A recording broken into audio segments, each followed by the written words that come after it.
The following stream contains mature content and subject matter. Viewer discretion is advised.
And we are live, everyone. And we have no plan. At least we know what the gentlemen prefer in women, and that's fine. I prefer a man that's tall and has a great mind and gray eyes. Anyhow, besides that, hi, I'm Judy Vonish. This is Chicago Hidden City. And you know what? I'm going to let Mama introduce everyone because I'm going to let everyone introduce everyone at some point. Okay, then. All right. So Judy already introduced herself. On one side of me is Antera playing Spotter the Nosferatu. Of course, I am playing Dr. Taylor Hammond of Clan Bruja. Then on the other side of me is Jean Lebiar. Did I say that correctly? Pretty close, yeah. Okay. Please correct me when we're on break. And then he's playing Dr. Magnus Sanchez, the Gangrel. And then Kai is playing Bastion, the Toreador. Everyone else just wishes. And then we have... Including Toreador. Including other Toreador. They just wish. And then we have Maddox playing Dr. Theodore Smith, the Tremere. So where are we finding you all tonight? Well, Theo is standing sort of as an observatory role with an earpiece in, as well as like a walkie-talkie and stuff like that, for basically a small communication hub and distribution manager, you might say. But he's going nowhere near this facility because there's certain things that make that difficult. You're playing Central Command. Essentially. Taylor has spent the day, because she's Humanity 10, going from house to house in this little McMansion neighborhood to see which house he's in. As she's dressed up as a man, she's basically buzz cut her hair. She's wearing a uniform from a local HVAC company and has the HVAC equipment with filters and shit, and the van, the bag with the equipment is big enough to hold her sword. And so and she's been going from house to house up, doing the maintenance on the HVAC systems until she found the one where Karlak was at. So I guess she's probably either about to go into the house, the last one to check, or is nearly checking the last house at this point. Well, you don't see Bastion anywhere near close that, but Bastion sees that place. Bastion is probably in one of the highest buildings of the neighborhood. On top of it, he is in a very secluded and dark room in which he is on the window. He has a rifle up and ready, loaded with incendiary rounds. And he has a box by his side with another incendiary rounds and a walkie-talkie, to the point in which he'll tell Theo when, so things are better coordinated. Spotter's probably with Bastion up on the roof, keeping an eye out. Good sight lines he would have picked out, so yeah, he can keep an eye on everything. Magnus is in a truck with some gargoyles and a bunch of statues that are covered. And the truck is being driven by a very well paid and trusted Ballard employee.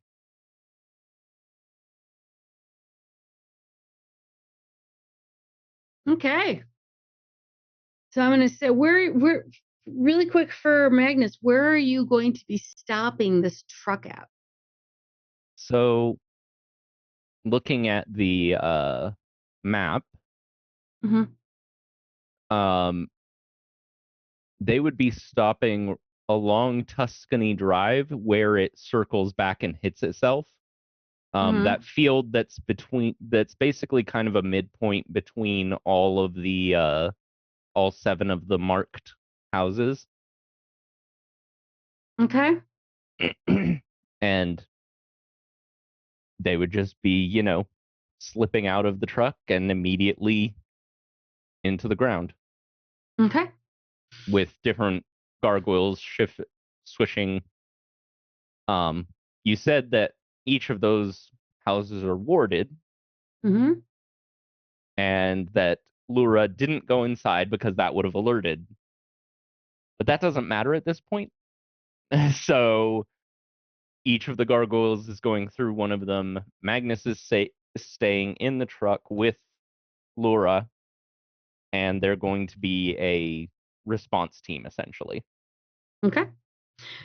So, Dr. Hammond, when you get to that house with that pin on it, that red pin, they will open up the door and you will see somebody scanning you. Of course.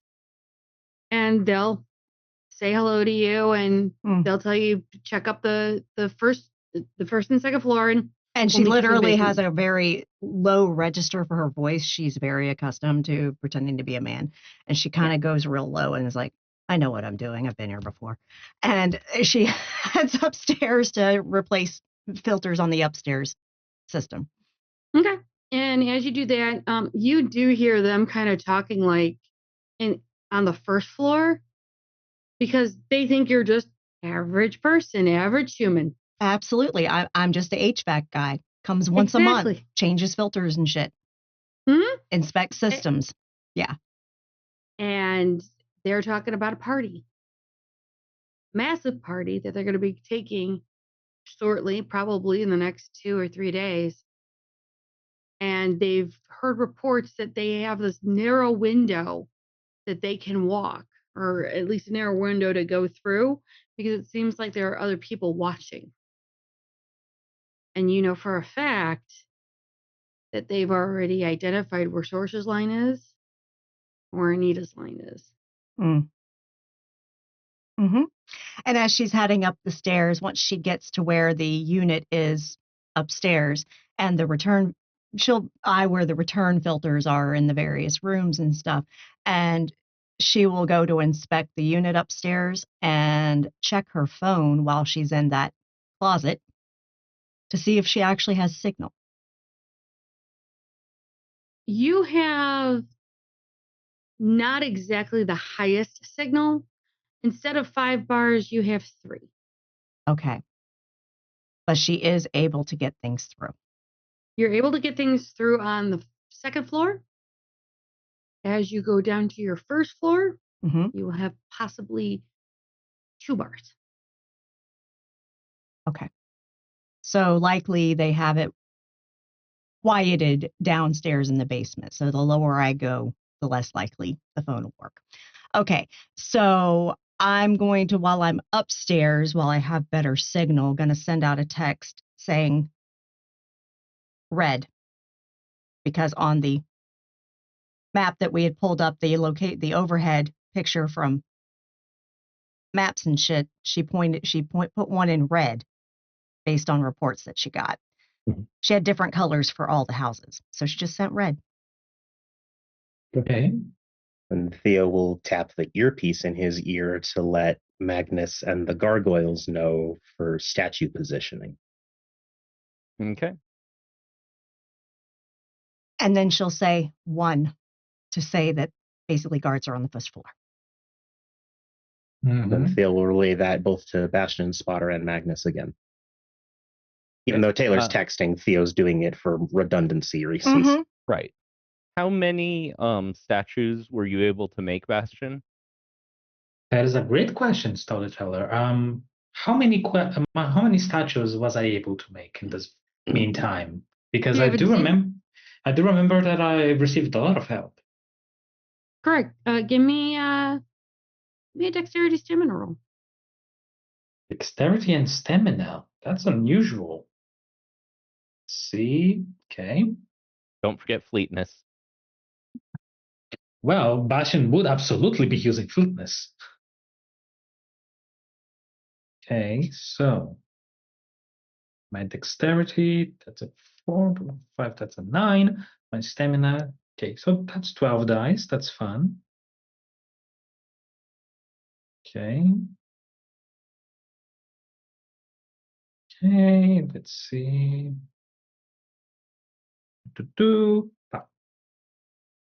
Okay, so 1, 2, 3, 4.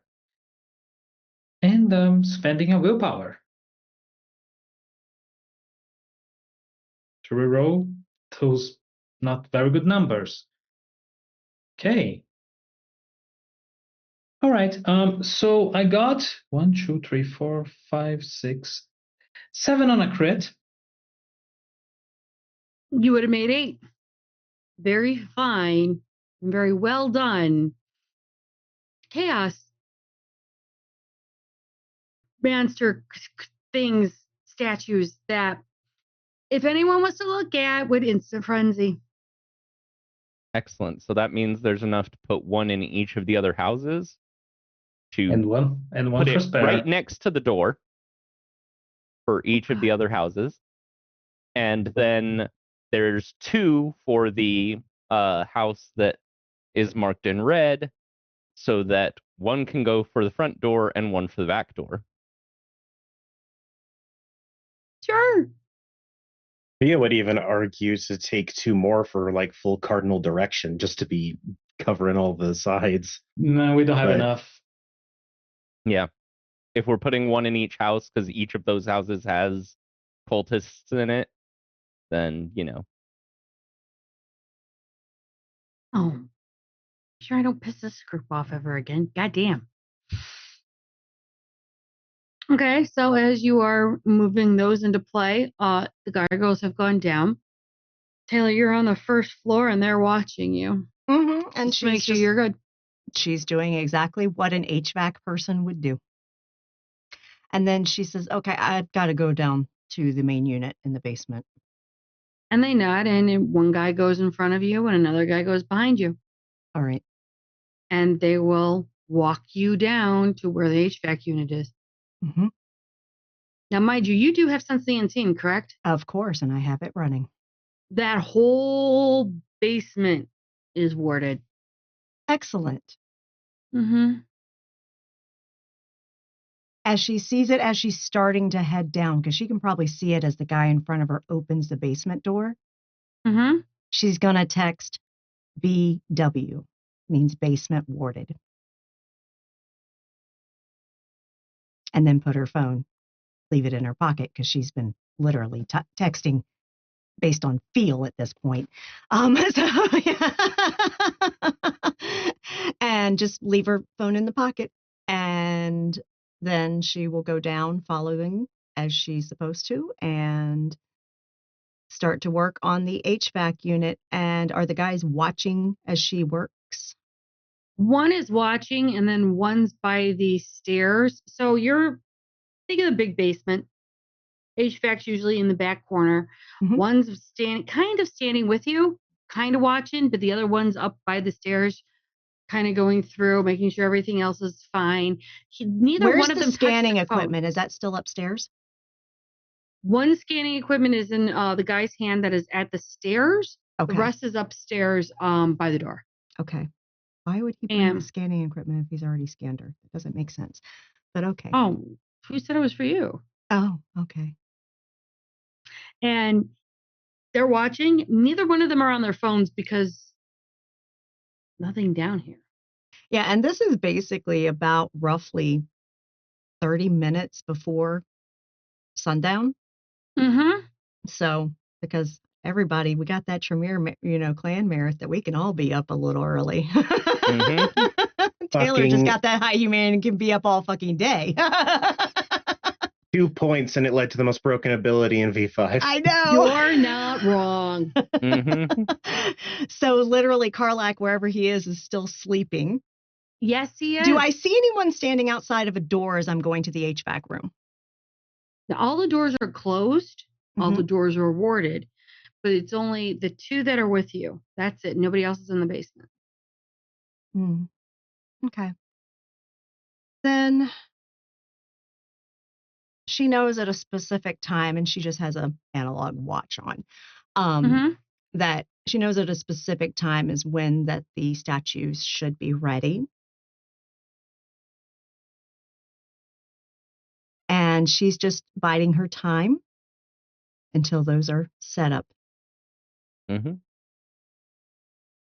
not going to, by the time the 30 minutes have passed, you're taking your time. So I'm going to say you're going to try and take 45 minutes and do, she wants to be with Karlak before he rouses. Correct. So you're trying to stretch this as long as possible. Right. Because she's about to spark of rage these fucking guys and have them sending upstairs. Great. That's fantastic. Nothing like fun, let me tell you. So it takes, how long will it take you, Magnus, to get everything ready? And how do you signal Taylor? Magnus would just send it to text. Everything's ready. I mean, he'd say that in text, but she would just know as soon as she gets that text, Do I feel a vibration? Is there any signal down here to get that? There is no signal. Okay. Then she knows when they were supposed to be delivered. And she closes up the HVAC unit she was working on, zips up her bag again with her tools inside, straps the bag on here, turns and says, okay, I'm done. And they start to, the one guy that's with you moves so that you can get out of the way to go back to the stairs. Walks towards the stairs. And when they both get to the stairs where the other guy is, she's just going to look at them both and pop awe. Okay. Humans. Yeah, cool. And they think she's human. She's going to pop awe. And they look at you. And then she's going to spark of rage. Okay. And as they start to frenzy, do you give them any direction? I command them. Okay. I use dominate on them to go upstairs and fuck with all your friends.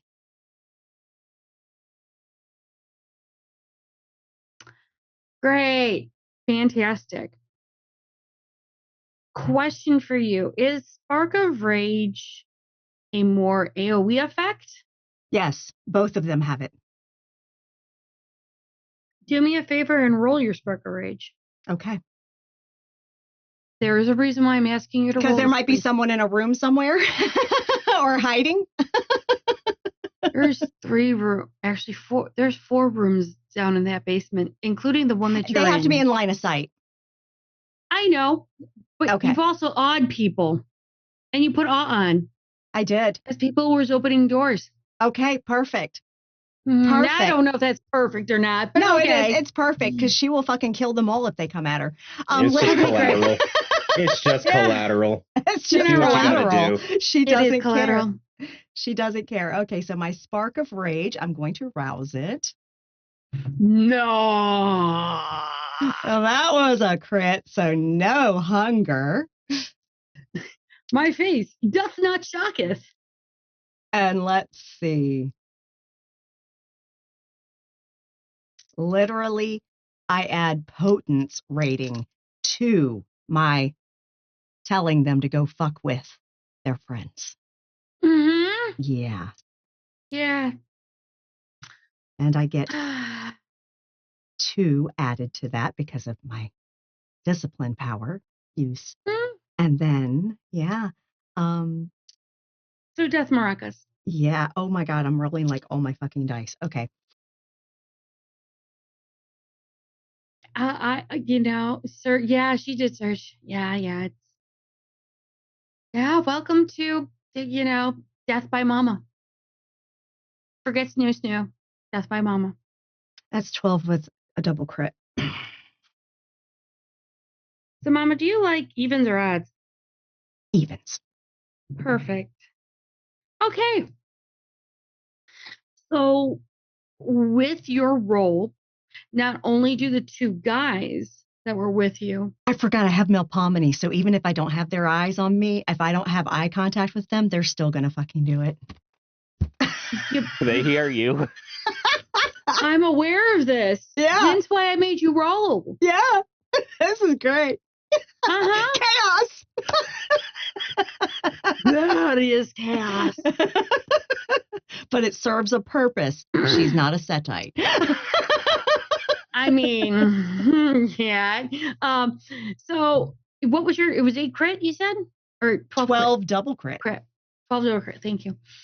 So not only did you hit the two guys at the stairs, who then turn around and run upstairs. The two, and if you're looking at that basement part, the two words, Junie, that would be great. The two rooms that are just off that main door, those were being opened when you hit. Okay, perfect. And so you're seeing about 5 people from one and 3 people from another, and then another 2 that come out from that other. And so you see the 3 lines of those. The main good. one She said more upstairs than there are upstairs. Excellent. They're all going to be upstairs. Vast majority, because you didn't hit the one, but that's fine because you hit everyone else. And so all of these people. She just stands out of their way and watches them go. Like looking dumbfounded, like, what the fuck's going on? And you empty out almost the basement. You've emptied out 3 rooms. Good job. Okay. At the same time, I'm going to say Spotter, Bastion, Theo, and Magnus. You see out of one house, you say 5, 2, and 3. You're seeing about maybe 12 people running out of a house and going to the other houses to knock on the door and incite chaos. Yeah, because each of those doors now has one of those statues next to it. Right.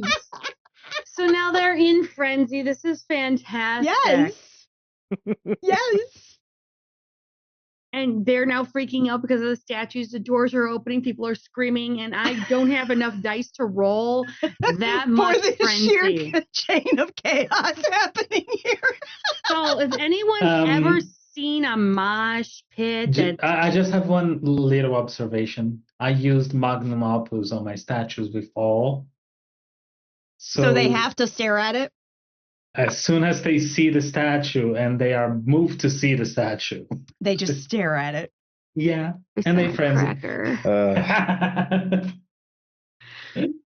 So there's a lot of chaos on the street right now, guys. Lots of chaos. Fantastic. So looking at the rooms, is there anyone mortal standing still? No. Okay, there's only Not one. mortal. Okay, so she's going to kick open doors, see who's in there, if anyone's in there. The last one, all the way at the end, there's maybe like one person, and they're kindred. They are just waking up. It's Carlac? No, that is just a random kindred. You go into the other 2 rooms, nothing. That last door, that last one that's at the end from where you were at, that is heavily warded. Okay, the one that's just waking up, she's putting a stake in their chest before they can fully rouse. Okay. We'll deal with that one later. And then she goes to the room that she hasn't opened yet, which is likely Carlac. Probably. Mm-hmm. So she's going to kick open that door. Okay. It was warded. I'll take the fucking damage. I don't care. Okay. But you had a perfectly good staked kindred there. It's fine. Well, you know what? That is a good idea. I can hit a motherfucker with another motherfucker. Let's do it the Chicago If way. you were- So literally, she's going to grab the Seriously. staked. She's going to grab the staked kindred, throw him over her fucking shoulder, and go to the fucking door and throw him through the fucking door. Wish a motherfucker would. And if I have to, I will apply potence to it. Okay. Well, I think that being that you are picking up a motherfucker to throw it through a fucking door, At a and- motherfucker. to get to a motherfucker. Yes, I think that would successfully break the ward, Mhm. and you would not have to get any aggravated damage to yourself. Excellent. Because wards don't care about intention, only who touches them. Yep. So that motherfucker can go through. That Sucks to be them. kindred. You're not Hey, wrong. Probably survived it, honestly. Wards aren't that hard hitting. I like to imagine that Taylor threw him face first so he could see the warded door coming. Yeah. Here, a face Battering before you ram. start the morning. And Face- literally, she has her sword coming out of her bag as she's walking in the fucking room. You're walking into a room that's not opulent. It's base. There is a bed. Karlak is sleeping in it as he is actually starting to wake up. He is not aroused. He's not roused. He's not, yeah. You do see two guards right there that are startled, and they're not human. They are waking up as well, and they're startled as into what the fuck just happened, who the fuck just came in through the door. So they're getting up. I will let you actually just do what you do best. Yeah, she's taking the guards' heads off before she hits Karlak. I'm not surprised. Yeah, no, she is, because fuck them. They're just going to get in her way. You're not wrong. She And has as her you- target now. As She you can vent see, all of her rage on this fucker. my face. It's easy. When you take their heads, they ask, you know how old they are. Mhm. And as he is slowly waking up, All she does is looks him square in his eyes as he opens them and says, "Goodbye, Karlak," and takes his head. I'm not even going to make you roll for it. And then she's going to take the covers to collect his fucking ashes because she's going to prove to Belle that she fucking got him. Valid. There's someone And else she's who'd going love to some tie of up the those ashes. covers and throw those over her shoulder, put her sword back in her bag, put that up over here, and literally walk out of the fucking building. I wouldn't have you walk out directly because if you remember, there are statues. So you will see. I'll leave out of a window. It's fine. Okay. All right. It's not hard because when you see the chaos that is ensuing as you get up onto the first floor, you can easily walk over to the dining room, break the window, And get out. and get out. And she's going to load her shit up in the van, get behind the wheel, text everybody, "It's done. I'm out." And she pulls off. So as Taylor's pulling off, gentlemen, you have a massive, insane area. How are you going to handle this? Well, the gargoyles are going to come back, get in the back of the truck, and we're leaving. Yeah, Bastion, as soon as he sees Magnus leaving and goes, he looks at his father. He forgot the fucking statues. No, he didn't. No, he didn't. And Theo The will statues are exactly where they're supposed to be because you know who's going to come sniffing around to see what happened to all of that? The SI. Yeah. You know what's going to happen when they run in and see those statues? a panic attack. Because humans can't resist No, they supernatural can't. They can't powers. resist awe. So they're going to look, they're going to see it, they're going to go insane. It's not as dangerous when humans frenzy, but humans can frenzy. Yeah. Just how? Okay, that's a But- choice. I mean, Bastion's it's with- Rockford. And here's the thing. Here's Magnus's logic to this. They knew that these kindred were in the area, had, SI equipment.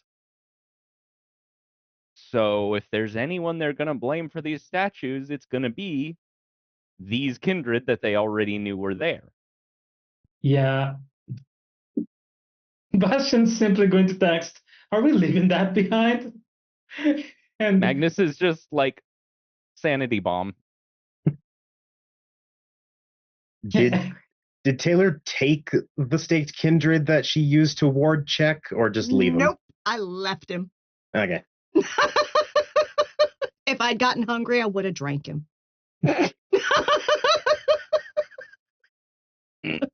and Hilarious but fucked. Yeah, Bastian's answer to the whole thing is, well, not our fucking domain, am I right? Exactly. At this point, your domain is your own. If Bastian checks through his scope to look at Theo, Theo's actually got a pair of binoculars up to his face as he's just observing everyone freaking out. And is it still a high energy chaos, or is it down to the low grade stuff where the people who are freaking out more are knocked unconscious or dead by this point? Pretty much what they're realizing in those other houses is that where the statues are, they have drugged people into the houses, pulling them out to the back to try and calm them and settle them, or at least slap the shit out of them. One of the two. So you're seeing people trying to calm things down, and you see more people freaking out because they can't help but stare and then get pulled. Yeah. So it's a constant cycle for a bit until they realize they all have to leave. So they're having to migrate and leave out of these places. They don't even know about what's going on with Karlach yet because nobody can get a hold of them. They're going to expect him to come out and save the day. Exactly. And he's not going to. He's not. As a small curiosity, do I happen to notice anyone in Obfuscate? Ooh.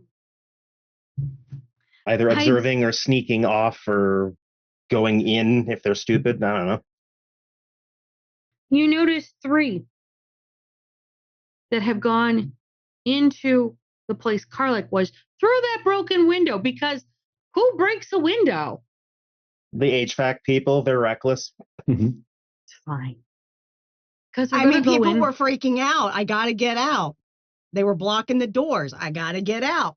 They weren't there for your rationale, but that's okay. You will see 3 people who are in Obfuscate to jump in to see what's going on and to see where Karlach is. Can I tell silhouettes with Sense the Unseen, or is it just vague figure-shaped things that are hidden? No, with Sense the Unseen, you can see the people. Yep. Oh, wow, that's better than I thought it was. I thought it was just you see something invisible. Nope, they lose their invisibility to you. Do I recognize any of them specifically, or are they just random kindred? No, it looks like they're younger kindred. I wouldn't say a fledgling, but I would say young neonates. Okay. Nosferatu? One Nosferatu. Okay. They don't know any better. Theo's actually going to mental note that Nos specifically. And Spotter's going to get a text. One of your clan needs a talking to. Or in code, of course. I'm not texting that exactly, but the equivalent. You get a thumbs up. There's a family discussion that needs to happen with someone. But you do see 3 people go in. Yeah. He'll report it to everyone, just in case. I'd say about maybe 7-8 minutes later, you'll see one leaving that same way, getting on a phone to start calling people. Is it the Nos? Or is it not the Nos. It is someone else. It's one of them other ones. Okay. Hmm? Honestly, Theo's just going to stay and observe this all for a while. He wants to make sure that he truly knows what happened when things started to wind down. It's chaos for a bit, and for Spotter and Bastion, I'm sure you guys are watching for a little bit as well. Mm-hmm. It's chaos for a bit. And you think about a whole bunch of I'm going to say young neonates, so teenagers. that have absolutely no direction anymore, who have no idea what they're doing, are all trying to gather around to try and figure out what the fuck. And then once they hear Karlak isn't there anymore, not even his body, Not because his they don't- ashes or nothing. Well, they don't know that you ash when you die. So this is more of, he's not there. What are we doing? What are we going to do? How are we going to do this? And his war falls Question. apart. Question, Junie, Answer. because this is happening in one of those like McMansion neighborhoods. Mm-hmm. Yeah. It's a new And development. one thing about all the people that live in those kind of neighborhoods is they're nosy. Mm-hmm. Mm-hmm. And there are other McMansions that are not owned by Karlak's cult. Uh-huh. So how did they react to all the chaos happening and everything? People running around Oh, screaming. they probably treated and- it like it was the fucking purge and just like closed their curtains and turned their lights off. Okay. I submit to you that they would do something different. They would The call the statues. police. Yes, they would. That's why Because the statues. she got out of there. Okay. And that's why Magnus got out of there. Yeah. Mm-hmm. With everyone running around and it's finally calming down, you will see a couple of squad cars coming towards that area. Okay. What Bastion is going to do is he's going to take a very good look.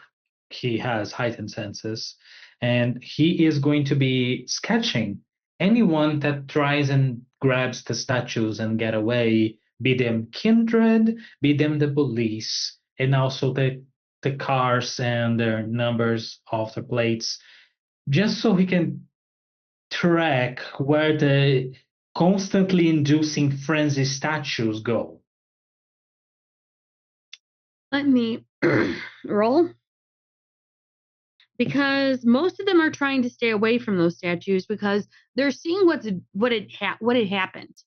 Mm-hmm. So I'm going to give at least a little bit of agency for them to have some, like a tiny little bit of common sense, especially when police come by.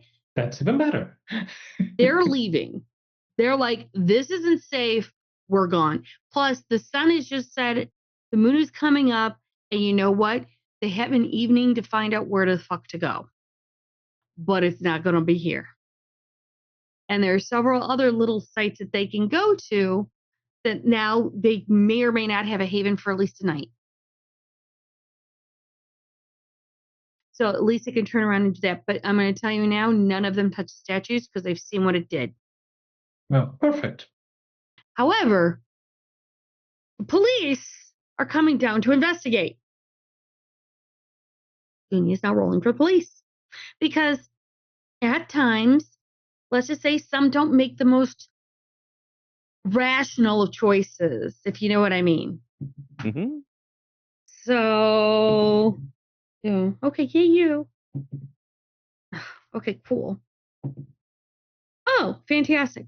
So there are 4 squads. Two come down that main lane where Karlak's house was, and then the other squads go down that other smaller lane. And you do see at least 1 or 2 trying to come from behind the statue to try and move them away to find out what's going on. You see one of them looking and going and freaking out. And then they are trying to calm him down, trying not to look at the statue, but then they look at the statue. Bastion, you just fucked the police in the weirdest fucking way possible. Spotter, Fuck 12.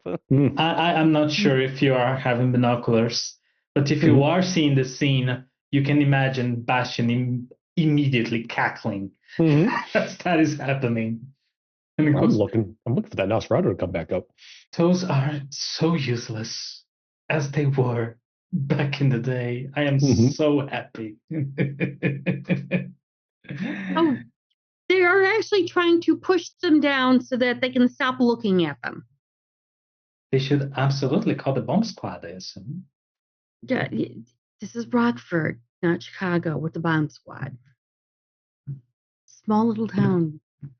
Not even worth it. So They wouldn't sad. have. So They sad. don't. I'm sure they don't even have a SWAT team. They'll just bulldoze the fucking houses with the statues under them. You're not wrong. Because if anything we've learned from Chicago, we build, it burns, we build over it because it's a fucking swamp. Okay? Chicago's a swamp, ladies and gentlemen. I'm sorry. They built the as you- castle. It sank into the swamp. Built another one and it burnt. Yeah, that's what happened with the Great Fire. So as you see this going on, I will say, Spotter, we're looking about 45 minutes after Taylor said peace and jetted, you will see the Nosferatu coming up through that broken. Well, hey, at least they had the wherewithal not to go through either one of the doors. Mm-hmm. Right. All right. Watch my back, Bastion. Yeah, sure. Thank you. And he's going to, I'm assuming there's too much chaos for them to even think to be using the equipment. So he'll just obfuscate and head that way. He'll circle around. He's not going to make a dead path. No, that's fair. Are you going into the house, or He are you came out. going I'm not going in the house now. Okay. You do see the Nosferatu heading towards the back of the house that's just opposite from where that house is. So if you're looking north, that higher house, and he's actually going into the backyard to go where that car park is. I'll actually whistle, which will drop his obfuscate.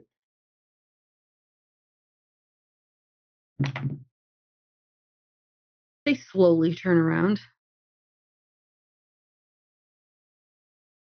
kind of looking at you, are brow arched, or what could be considered a brow arched. How many others? Is it 2 of them or 3 of them or just the? You just see one Nosferatu because they're actually going to be connecting with a bigger group. Mm-hmm. Okay. Wait. We got to talk. Not a question. You'll see him slowly kind of scuffle back like a teenager caught with his, hand in the cookie jar. Mm-hmm. All right. Your new name's dumbass. Let's go. Go where? Oh. Away from this shit show. Okay. Are we taking everyone? There's a whole bunch of us. No. Look at me. What do I care about? I don't know. Other Nosferatu. Let's go. Like I said, there's a couple of us. Get him. Oh, okay. Now, how long are you waiting? I'll be right here. Sure. Like, give me a minute. Mm-hmm. You actually see him kind of run over, and you see about 4 that come with him. By that time, Bastion is probably by Spotter's side. You just see him like, oh my God, 4 new dumbasses. You have a talent for that. It's like I'm a magnet. At this point, Theo will also walk up. Oh, if you can look at it one way, it's just more recruits for Naomi's school. Yeah, and it's better that way than making your own, let me tell you that. Well, look, they were listening to Karlak, so they might be going to a different school. Who knows? Well, that is for the teachers to decide, isn't it? Always good to check if they were controlled into the decisions before you determine it. Mm-hmm. Good old blood ball. Right. Oh, anyone bonded to Karlak would feel that shit snap. Oh, yeah. A lot of information has gone out. Oh, yeah. Like, bam, gone. Mm-hmm. You see the 4 come back to you. They're all young. Yeah. You see one with a Cubs shirt on. Okay. You see like a couple other. Oh, good.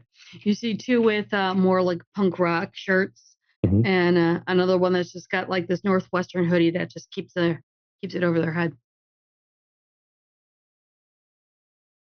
All right. Well, I'm Spotter, and we're going to Chicago. Y'all kind of. Why would we want to go there? Because I'm an elder of the clan, and you're going to go there or you're going to get eaten. I'm not into that. Excellent. Let me tell you, there are good ways of being eating, but that's not a good one. No, that's not. No, I'm good. No.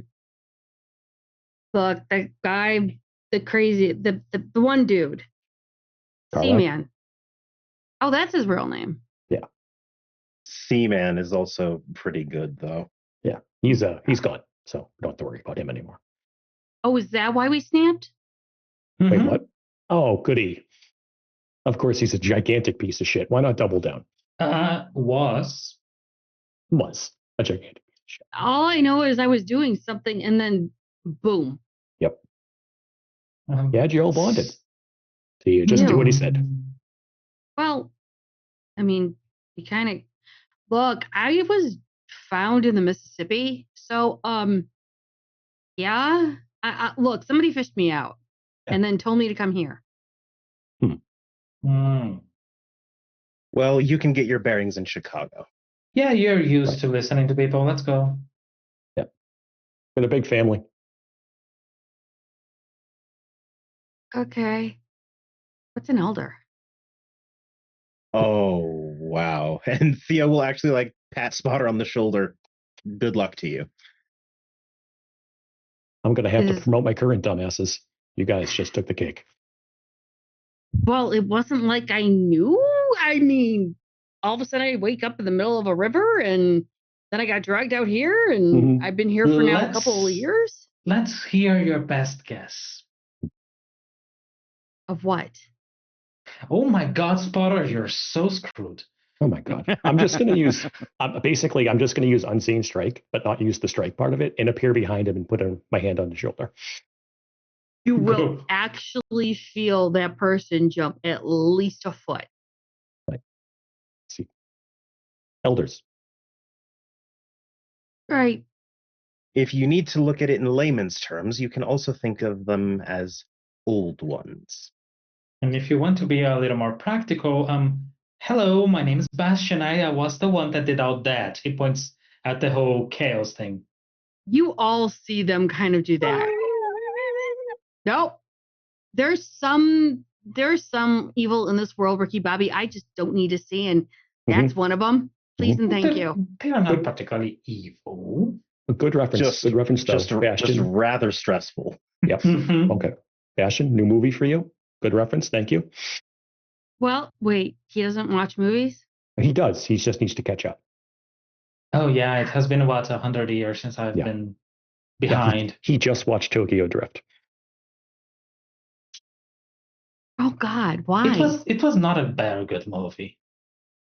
All was good was the car scenes. Meanwhile, Theo internally is like, the fuck is Tokyo Drift?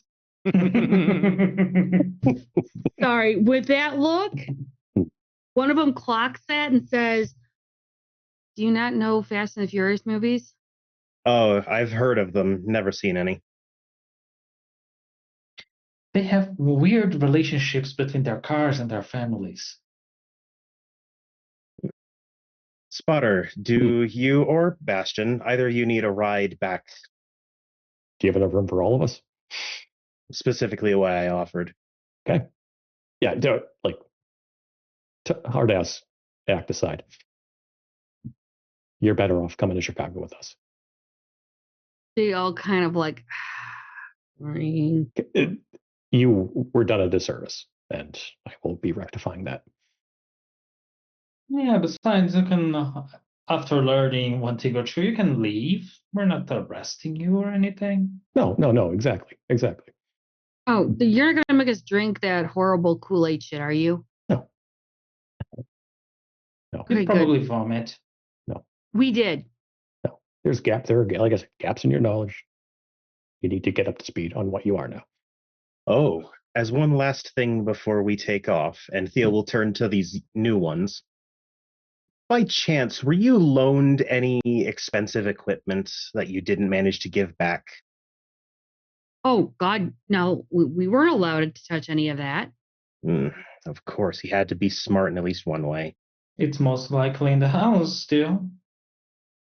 I can't get close to the house, Bastion. Can't you go by closing your eyes? Do you want me to hold your hand and go there with you? Smartass. And Theo will still not make for going for it. He'll just start heading towards his minivan that he brought because I got roasted in fucking Zoom chat for it. All right.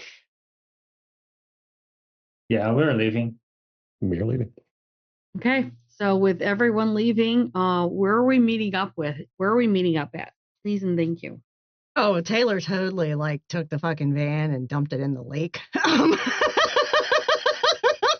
The Leviathan just slowly came up and And that's my iron dose for today.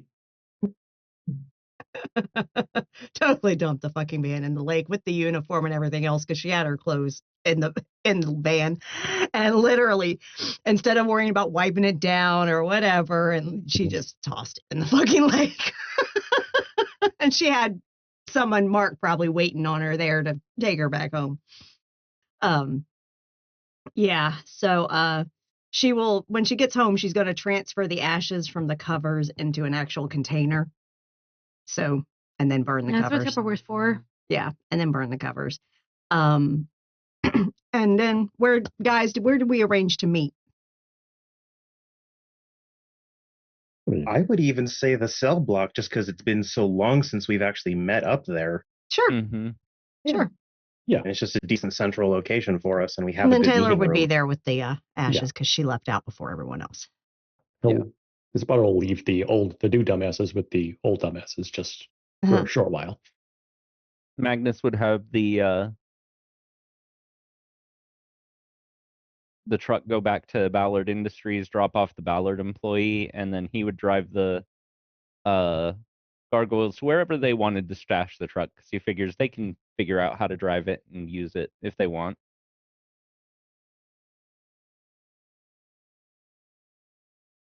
Okay, this Gargoyles, fine. they can make ghouls if they want as well. They sure can. Yep. Let's just say you when you give the gargoyles the van, you know the normal way to get down there is usually through the university, through the basement. They actually take you down by Oak Street Bridge. There is a small forgotten service that takes it down. And you've now just given the gargoyles a van they can drive in the Undercity. The Undercity. Mm-hmm. It's gonna be fine. It'll be fine. They'll run into a few old buildings. I mean, it'll be fine. Tokyo drift through the 1700s. You have no idea what they're going to be doing with that van. But yeah, now they have a van. Mm-hmm. Those that can't fly can learn to drive. Mm-hmm. Yeah. Mm-hmm. No problem whatsoever. And now Bastion will have to try and teach them how to Tokyo drift. It's going to be great. Mm-hmm. That's how Bastion drives. Actually, yeah, I'm going to buy that specialty right now. I don't have enough alcohol for that.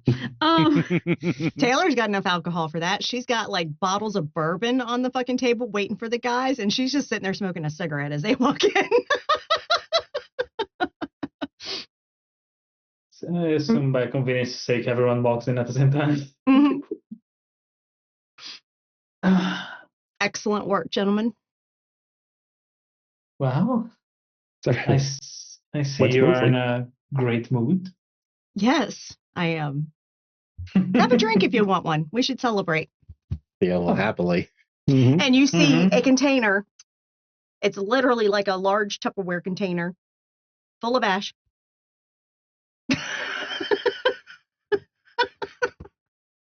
I understand. Couldn't have happened to a more deserving fucking asshole. And she just takes another puff off of her cigarette. I understand the hate that spans centuries, but the Tupperware, Yeah. that was the cherry on the cake. Yes, I'm not putting them in an urn. Are you fucking kidding me? Mhm. Urns You are want- expensive, and Theo will take a Exactly. sip of the bourbon. He's lucky I didn't Yeah. put them in a Ziploc bag. If you want, I can take a few of the mugs and you can put him in there. That way you I'm can, only keeping this long enough to verify, to show fucking Belle that I fucking did it first. Mhm. Okay, but think about it. You just put enough into a mug to verify and give that mug to Belle. Absolutely. Give me your worst fucking mug. I have a few. I will mail all of them to you so you can make your best choice and don't need to email them back. Okay, I'll break the rest. Feel free. Yes, and Spotter, Mhm. do you want to talk about your little discovery? Oh, yeah, they're little dumbasses. Apparently, it was a full-fledged cult. Like, he had Kool-Aid and he was dosing it. Oh, he had blood bonded everyone, Yep, or at least enough enough. to sway the masses. Yeah. Hmm. Yeah. Yep. Been getting reports in that their lines are just falling apart. Hmm. Mm-hmm. It was some good early evening entertainment. Mhm. I won't lie. Hmm. And so y'all know they did scan me, and they had plenty of equipment in that house that he was in. Mhm. I left it all there because I can Mhm. guarantee you it was being tracked. Oh, 100%. Yeah. So I just left it all there. Yeah. Let the Second Inquisition figure out that their little pet is no longer. I almost want to set up a few cameras around just to see the Second Inquisition having to deal with those statues. Have at it. I- Or have Misty hack into their cameras. Ooh, yeah, perhaps. It would be very funny. You know all those houses have security systems, right? Why do you think I went in such full disguise? That makes sense. And she still has buzz cut hair, even though she looks like herself now. Mm-hmm. I like the look, by the way. It'll be back to normal tomorrow. Enjoy it while you can. Rub it for luck, right? Mhm.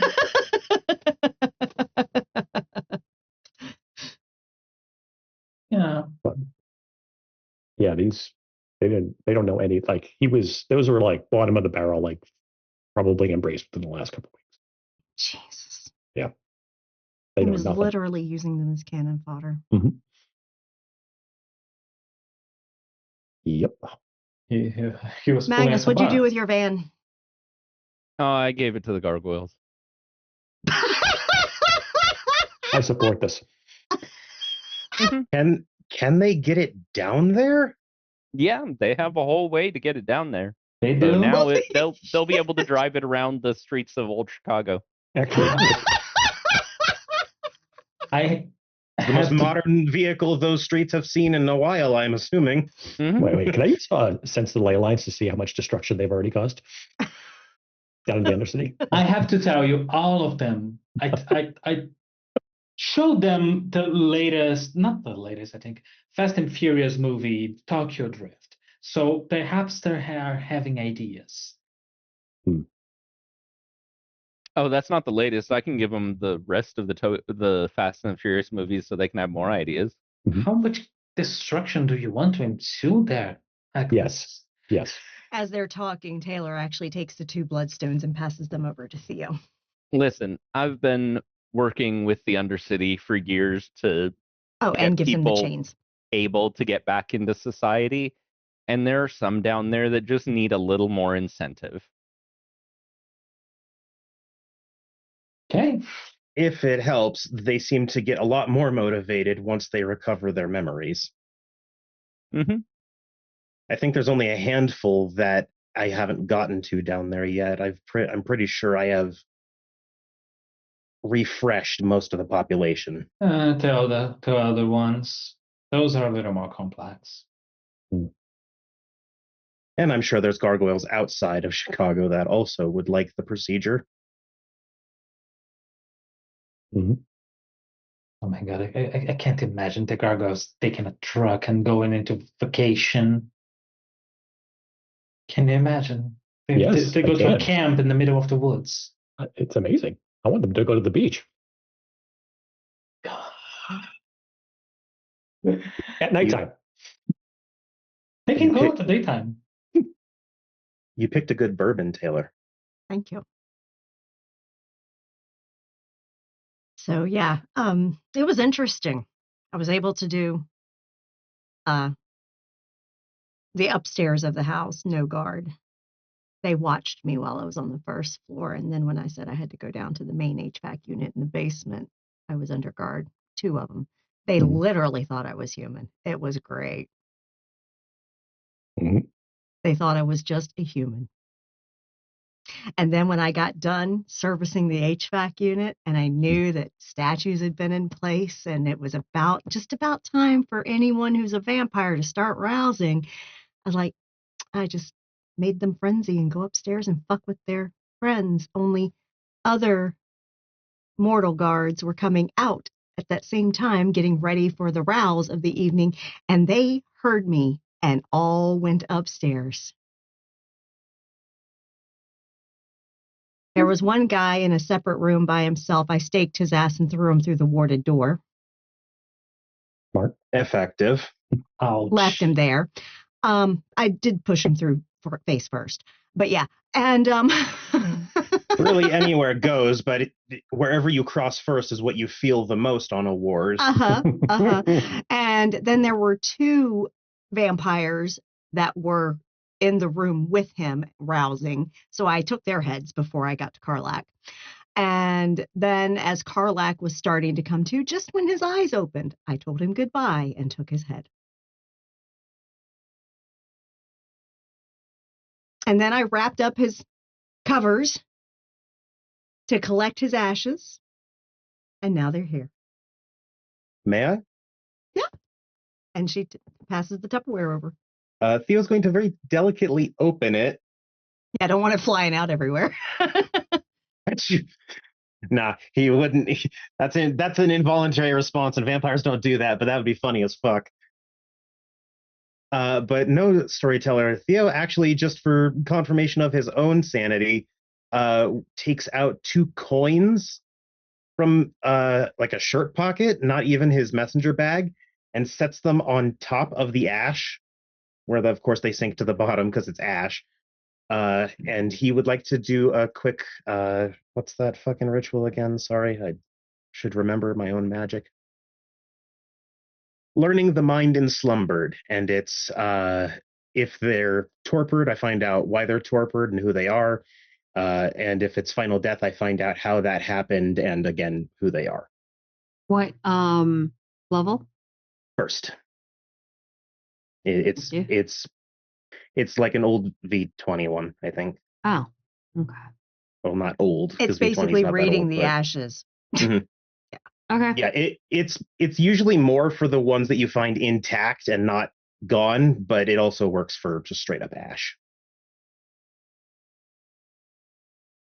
Learning the mind in slumber. Mm-hmm. Yeah.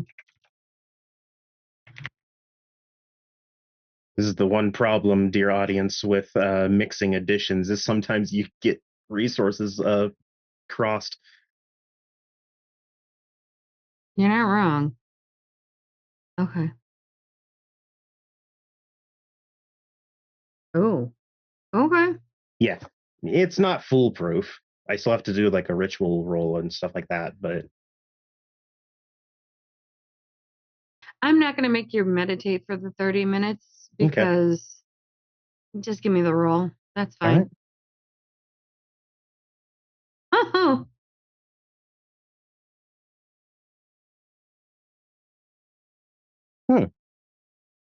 It could be worse. 3 successes. that's fine. I'm going to give you a little bit of flavor on this Okay. because you couldn't put the coins on the target's eyes. You just had to put it in his Yeah, I ashes. just had ash. Yeah. I'm sorry, I can't discern their eyes. Hmm. you do hear Karlik's voice in your ear. And you hear him describe exactly what Taylor did. And you got a 3 success. And you know what? Being that he's dead, you see the vision from his eyes. You see Taylor at the foot of the Stone bed cold. with the sword. And all she says is goodbye. And you see that sword swing. And then all of a sudden, All is black. As that happens, everyone just sees Theo flinch for a second, and then his hand subconsciously goes to his neck. 2 words. Very impressive. That's all I had for him. It seems succinct. He felt confused and shocked, and then nothing. Mm-hmm. And I did see a little hint of fear as his eyes started to focus. That was fascinating. I'd never seen fear in his eyes before. It was the one time I liked him. I don't know. He seems pretty pleasant now. And Theo will take and brush off the ash from the coins. And then take them back, because they're actual silver coins. They're expensive. Mhm. And literally she's got her phone out and she's texting Belle and saying, I got him. this is the Junie Rolling episode. Hi, how are you? If he takes a second, it means he had to frenzy first before responding. He's like, God damn it. You're not wrong. As he punches a hole through a wall somewhere. It's about, I would say, a good 5, 10, almost 10 minutes. Not exactly 10, but close enough. You'd get a text all in caps. You fucking what? And she's going to text back, do I stutter? No, you text. And she snaps a picture of the Tupperware. Probably got 2 circular indentations. Yeah. Yeah, I've got to roll. And people say Christ, vampires Belle. all serious. It's another 2 minutes.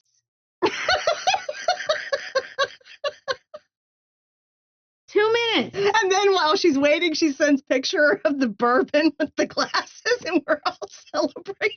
With a pile of ash next to it. It's definitely a picture where all of our Literally, the hands... bourbon is encircling the bubble of ashes. Yes. Yeah, we're making a circle with glasses of bourbon in our hands in the photo. Bastian absolutely put Alan. one of the cups in front of the ashes as well. It's like that meme of the guy. It was the guy who plays the Flash at the gravesite holding up peace signs next to the ash. Yep. Yeah. It's 2 minutes, and as he gets these texts, he's just like, the fuck? You're welcome. And she just texts, I found it first. Mm-hmm. Where are you? Cell block. Chicago? Yeah. He was, and she says he was in Rockford. Expletive, expletive, expletive, all caps, expletive, expletive, expletive.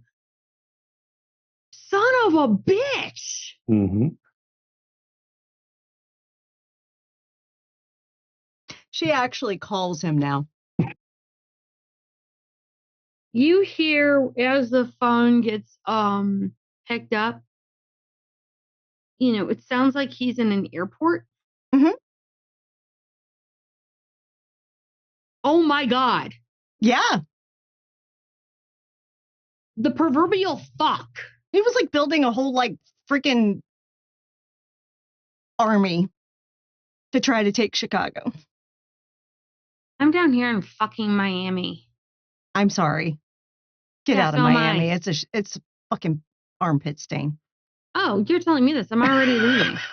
Do you not hear the airport? Yeah, I hear the airport. I was told he was down here. Oh, he was briefly. Oh, and so he decided to come up there. Yeah. He literally been grabbing up young ones everywhere he went, snowing them with his bullshit. Oh God! And they fell for it. Well, of course they did, especially when he juiced them up. Like juice? Like, oh my gosh, I adore you. Ew. Yeah. Yeah. Yeah. And you wonder Okay. why I was with him? That was why. He juiced you up too? Oh, yeah. So And he you couldn't know, even... none of that was consent.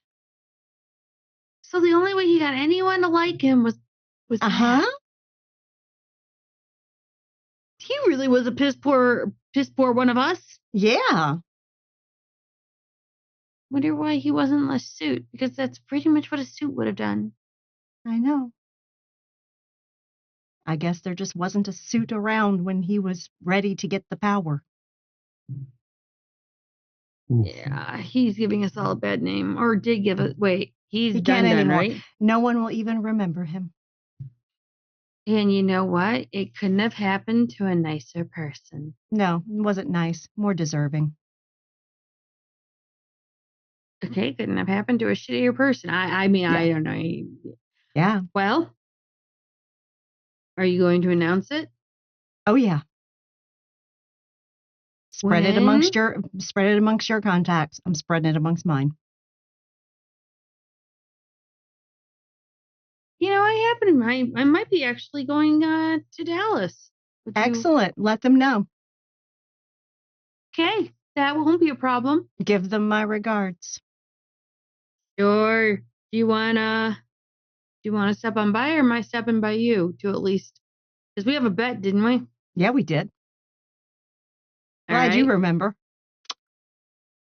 I'm a man of my word. Yes, you are. That's why I like you.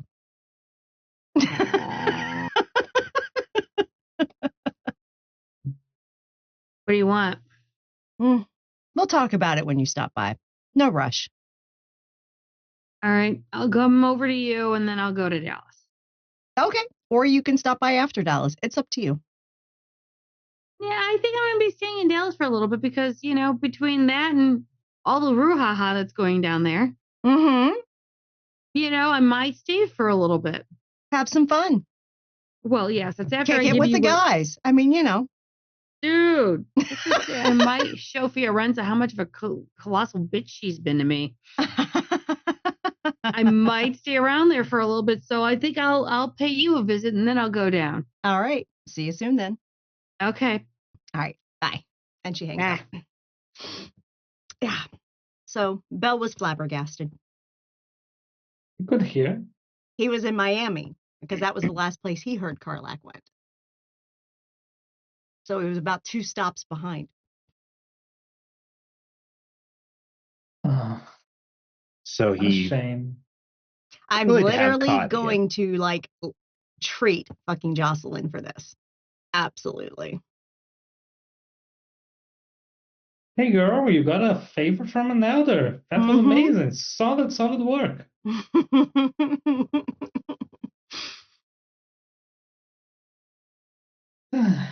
I also dare say, I believe the rest of you have ruined me for coterie work in the future because I'll hold everything to this standard.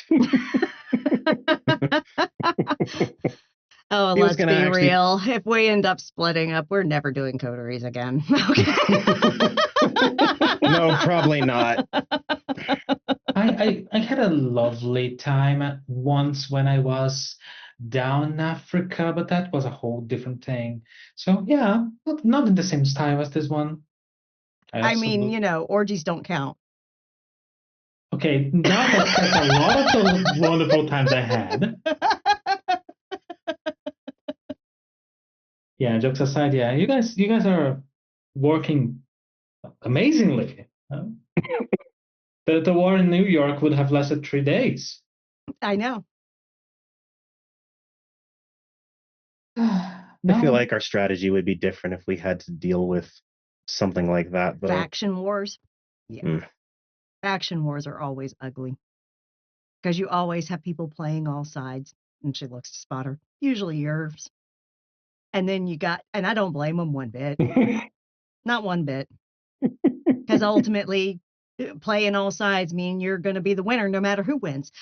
So Getting upset that the Nosferatu take care of each other is akin to I getting don't upset blame that the them in the Brujah get slightest. angry. Everyone shits on the Nosferatu. Mm-hmm. So I don't blame them Mhm. in the slightest. Yeah. And now faction wars are just ugly. They're Yeah. just fucking ugly.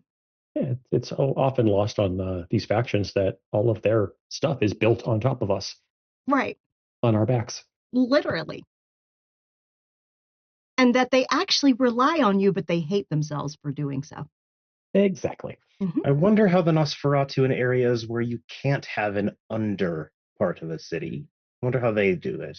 Graveyards, Homeless communities. homeless communities, graveyards, where there's mausoleums and stuff. Depending on if it's a large enough place, rooftops. Yep. Slums. Slums, abandoned buildings, I suppose there's still ways. Although a sewer system definitely seems the sewer, most because there's always going to be advantageous. sewer, but there may not be much as far as underground, depending on the water table in the area. Like New Orleans, there's no underground NOS. But you also have basically gator NOS down there. Mm. It's crazy. It's funny how your kind often take features of your area where you're embraced. I'm not going to think about that. It's magic. It's too much of a coincidence. Yeah, definitely magic.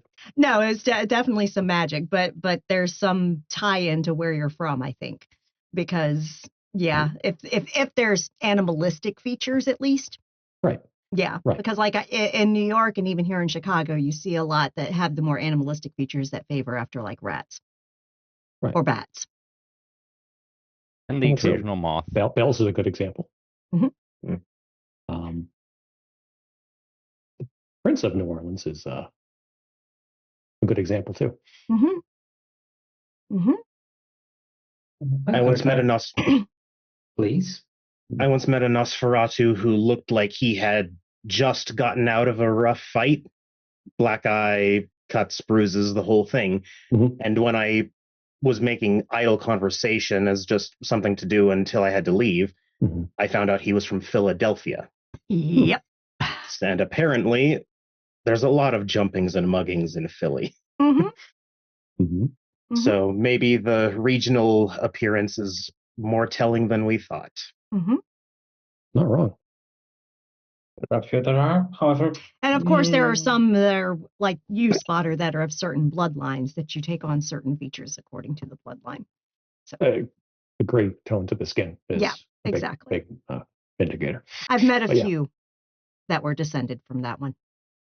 Yeah, he got around. Yeah, everywhere. Because there is literally labyrinths like everywhere. Yeah. Crazy. Because yeah, I've had to navigate a few, and it always helps to have one of y'all. Okay? Because y'all can navigate that shit. I would get all turned around. That's why I have one. That's why I hide shit. Uh-huh. And it's the Goblin Road. Oh no, the Goblin Roads, even I won't touch those. I don't know what that is. I think it's bullshit. I don't know. I will That is not our shit. That is some weird ass fucking shit. And I don't want to touch no part of that. I would rather have to fly around the world to get to the other side of the Goblin Roads than go through them. That part. I will take the flight. Yeah. Well, what other problems are we facing at this moment? I think we can only think of one. It's a fairly decent sized one, I'll admit. Yes, and we just lent them a lot of ammunition, so they are going to be uppity. Although you could also argue that this is perfect as it draws her back. Yes. Yes. Which means you finally know where she's going before she knows about you. And then you set up an ambush for her. I do, and I do have a decision made. I believe I think I'm going to embrace her. Okay. Oh, Yes, I was thinking about, and my clan has the easier transition between the mortal and us. Mhm. There's not a big jumping curve, learning curve, or anything. And I don't want anyone like that, spiteful because they lost their face or capacity to use technology. And eventually, after 1 year, after the bond ends, well, can make her own choices, but good luck getting with the second Inquisition after that. You technically don't have to end the bond. Yeah, I'll play that by the music, as they say. Yeah. right. Right. I mean, someone was around just until recently that kept bonds up for centuries, decades and decades and decades. Yeah, not really my style, honestly. I That's don't fair and like. valid. Yeah, I don't like that whole thing. But And we know you have some attachment issues, Bastion. thank you for calling me out up in the front. At least I can count on your honesty. And Theo will actually refill his bourbon. Oh, yes, because I always enjoy being teased for my virginity, too. And Yeah, but we can't do that anymore. You enjoyed the sex. Yeah. She takes a swig of her bourbon. I can say enjoyment is an apt term. It's always amazing when Theo has the opportunity of drinking. He loses all inhibition. Mhm. Yes. It's even easier now because I'm already pretty uninhibited as it is. Mm-hmm. Took a while, but that rod did indeed come out. And the only advice I can say, Bastion, is if possible, don't follow your clan's tradition with Embrace. You mean Keep an eye on her. Don't discard her if you get bored halfway through. At least stick out the full year that you said. I don't really do getting bored type of things. I abandon things because my focus on my pursuit has shifted elsewhere, but I have no pursuit anymore. So this can be the pursuit for a while. Yes, it can. Yeah, and I'll also have to be taking all the children to Paris because I have to show Annabelle a few stuff as well as, help undermining my ancestor. Ooh. European road trip. Do You you can watch want that it? on the way over. Oh, is that a movie? Yes. I'll take a few recommendations from you as well then. Taylor, you do get a text from the two that you sent there saying we've reported back in. They've gone back to the garden and they're safe. Perfect. And she just replies, perfect. Thank you. Theo's actually going to do a quick text to Spotter and just say, here's one that my Revenant showed me a long time ago. And he gets the next one is a title of Bill and Ted's Excellent Adventure. And Taylor looks at Magnus as our field ops are back. Everything's good. It's good to know. Mm-hmm. And I think this is a great time to take our break. All right. We'll be back in 10 minutes, y'all. Yep. Hi, everyone. We're still working things out. This is fine. Well, you guys got to see Carlec Dead. So if that's 5-season long wanting to kill somebody, and that's done, there may or may not have some things may or may not come back to bite someone in the butt. This is fine. It's all good. I didn't say who. No worries. Who would like to start off first? Because we didn't get everyone's ideas out. So, is there anyone who has an idea besides Magnus and Spotter? Theo. Go ahead. Taylor was had the saying- idea too. Okay. Theo was saying he wanted to talk to Magnus about something. So Mhm. Okay. That's Cool. actually, honestly, it'll probably be a shorter scene, I would assume. Mhm. Theo just wants to float an idea by Magnus. Mhm. Where would Magnus have him meet? Because Theo's open to meeting wherever. I mean, I figure we meet. Like, I figure it's Theo stays back when everyone else heads out from the cell block. So Mhm. And he's also going to double check to make sure that Misty's not nearby to hear us. Missy's not even in the cell block. Okay. Not even in her lair. No, she's with her coterie right now. Okay. And Magnus will definitely see Theo like looking towards where Misty usually spends her time. she's not here right now. I did have an idea about that, though. hmm You value her and care for her as a childer, yes? More like a little sister, but sure. Do you want her to get a gift before we all disseminate into the world? What kind of gift? Well, we don't have Jason Newberry to disappear off the street, but someone else. At least stronger than them. Are you thinking about giving her whole coterie a gift? Yes. Okay. We could do that. She was 10th gen, just like I used to be, so it would need to be someone 9th gen or above. I feel it would be easy enough to find someone like that no one would miss, Probably. even if we have to go a little ways outside of Chicago. Hey, Junie. You know how Yes. there were some of Dickless's guys hanging around the city? Which Dickless? We have many. You might want The to one narrow from that Milwaukee. down. Oh, that Oh my one. god, feed them one of the Anubis. Yes. Are you wanting to know if there are any newbie around?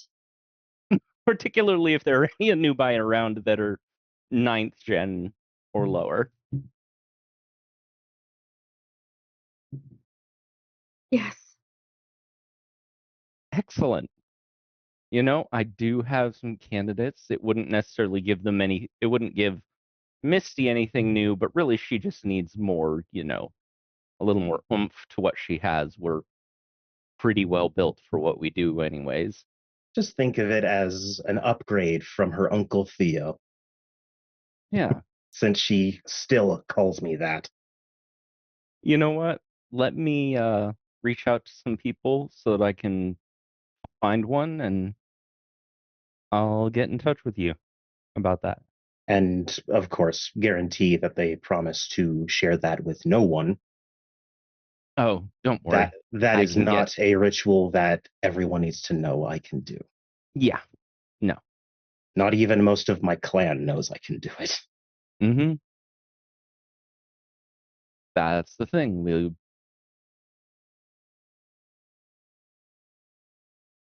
Does your clan have a thing like a vow of silence ritual or anything like that? There's a contract. Both parties do have to agree. I don't know it specifically, but I could probably learn it in time. I think that would be good. If not, that what you saying contract gave me another idea if need be. Well, regardless of what avenue we take, it just Preferably felt something to keep it to fewer people. yes. And this whole decision isn't arbitrary. I've thought about this truly since we first accomplished the ritual. Mm-hmm. Leaving such potential on its own devices without a proper foundation feels ineffective to me. Mm-hmm. And it bothers me to leave something unfinished when I felt that it was a worthwhile project for the most part. That makes sense. And also, I suppose, a parting gift for her and her friends, coterie, whatever term she uses. Mm-hmm. All right. Well, But I wanted to confirm with you, as you are the one who is still responsible for her. Yeah. I think it would be good to get them a little bit more oomph in the city, especially when we know that 2 eyes around and there might be other problems coming, considering what your clanmate told us in the underground. Mm. So. Too much all at once. Mm-hmm. I'm glad that you agree with my opinion on things, at least. And always good to talk to you, Magnus. It's good to talk to you as well. Any subjects you wish to broach with me? Not at the moment. I think we're doing fairly well these days.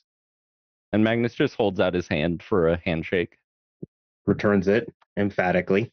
There's actual energy and life to the handshake even. All right. And I suppose I will see you later.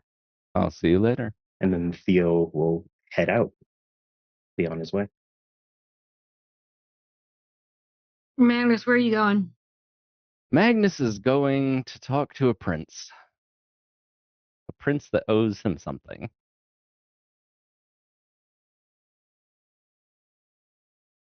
You actually go to the Chicago Tribune building.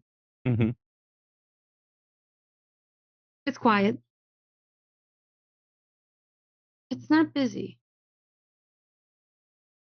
It's not the normal that you guys were used to. It looks like somebody changed the guards. Looks like somebody changed up a lot of things in the past week, possibly 2. Mm-hmm. And as you go up, because you know exactly where you're going,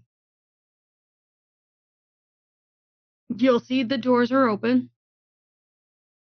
He doesn't have the suit on. He doesn't have the coat on. The tie is a little off. So he's rolled up his sleeves to his elbows. He's looking at maps. He's reading some reports. And he's making notes. And he's deep into whatever he's trying to figure out. Magnus leans against the inside of the door frame and is just like, now this is more how I remember you. Kind of looks up. Hey, Doc Sanchez, you want to come in? Sure. Magnus walks in, closes the door behind him. What's up?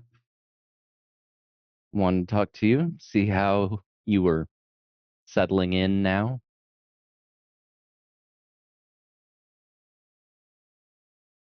I'm sure you know. I mean,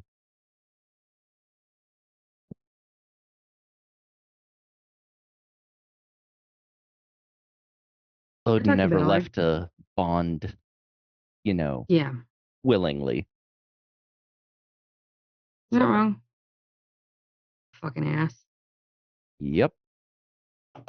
Ballard I got earlier because I needed to make sure that his finances were out of reach for Loden before I went after him myself. Explains why I got pressed. Mm-hmm. Pressed I for needed a lot of. distraction. Where'd you find him?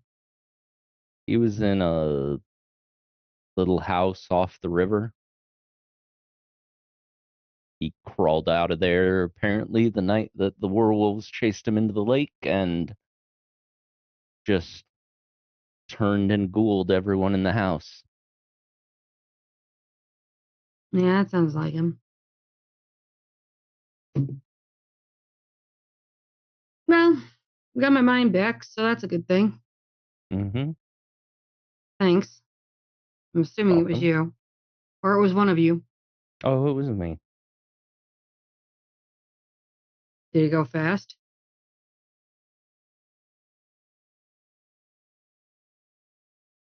He had long enough to know who killed him.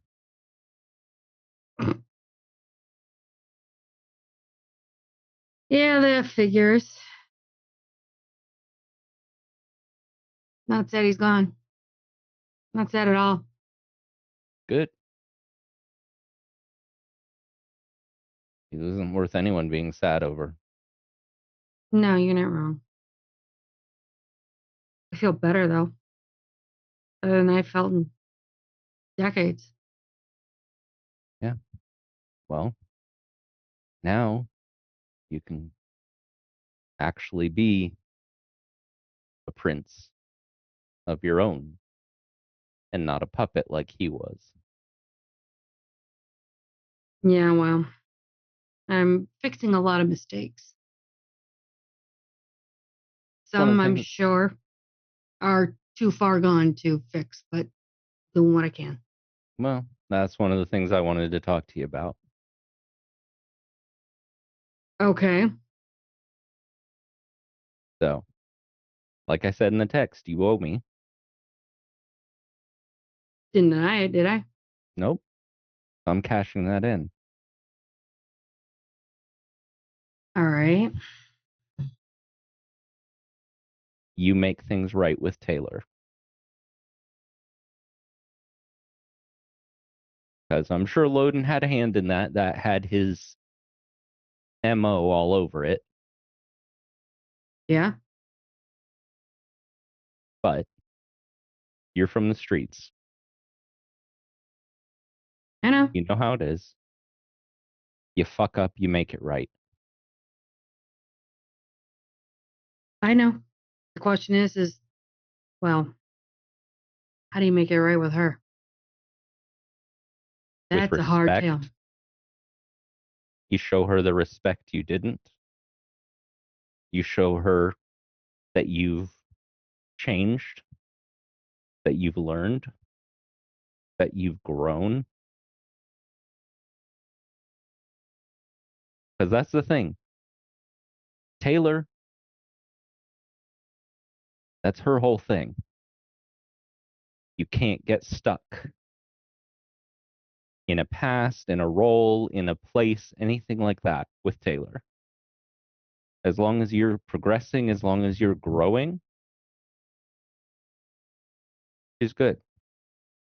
You fuck up, you showed that you were stuck. You were stuck in Loden's way of doing things, in his Yeah. way of disrespect, in his way of arrogance, in his way of not caring about those who had done so much for them. Again, I know that was Loden. Taylor probably knows it was Loden. But you need to show her that you're different.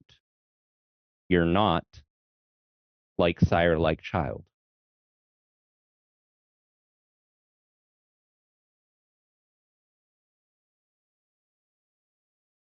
Okay. I don't mean K as in, I'm not going to explain myself. It's just like, hey, I got it. Mm-hmm. You know, you had a title before you were the prince. Yep. Stood up for that bitch too. Yeah. One of the things one of my friends has taught me about paladins is that when they have fucked up, they go through whatever they have to make it right, to get things right with not just their deities, but with the person that they wronged.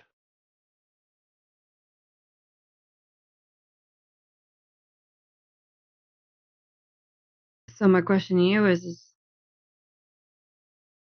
if I go to her, definitely be giving a call. Actually, should I do a formal invitation as in may I come in? Because Yes. Show could the do- respect that you didn't the first 2 times. It wasn't exactly my call in wanting to do it. I know. But this is part of how you show that you're different. That there has been a change. All right. I'll write her a letter. I will send it. Well, I'm going to keep it, of course, mortal because eyes. I know where she works as far as I know, and I am not digging to try and find out where else she is Oh. because I don't want to piss her off any more than what she is. She's not one I want. Look, half the shit that happened, I want to say it's not my fault. At the same time, when you got somebody else's voice in your ear, I get it. I had to break that myself. I feel like an asshole. You Which, were. as right as fair. I don't want to keep saying the whole it's not my fault, but at the same time, I feel like an asshole, but at the same time, I couldn't stop it. Mm-hmm.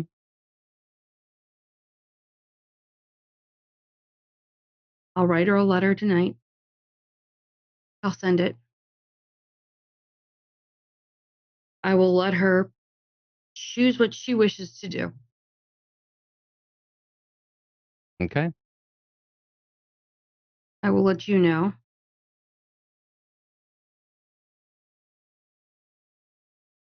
I'm letting anyone that wants to come in and stay in the cam, they can. This whole bullshit is something I didn't want. The tower can go fuck themselves or Kindred. That's the biggest part.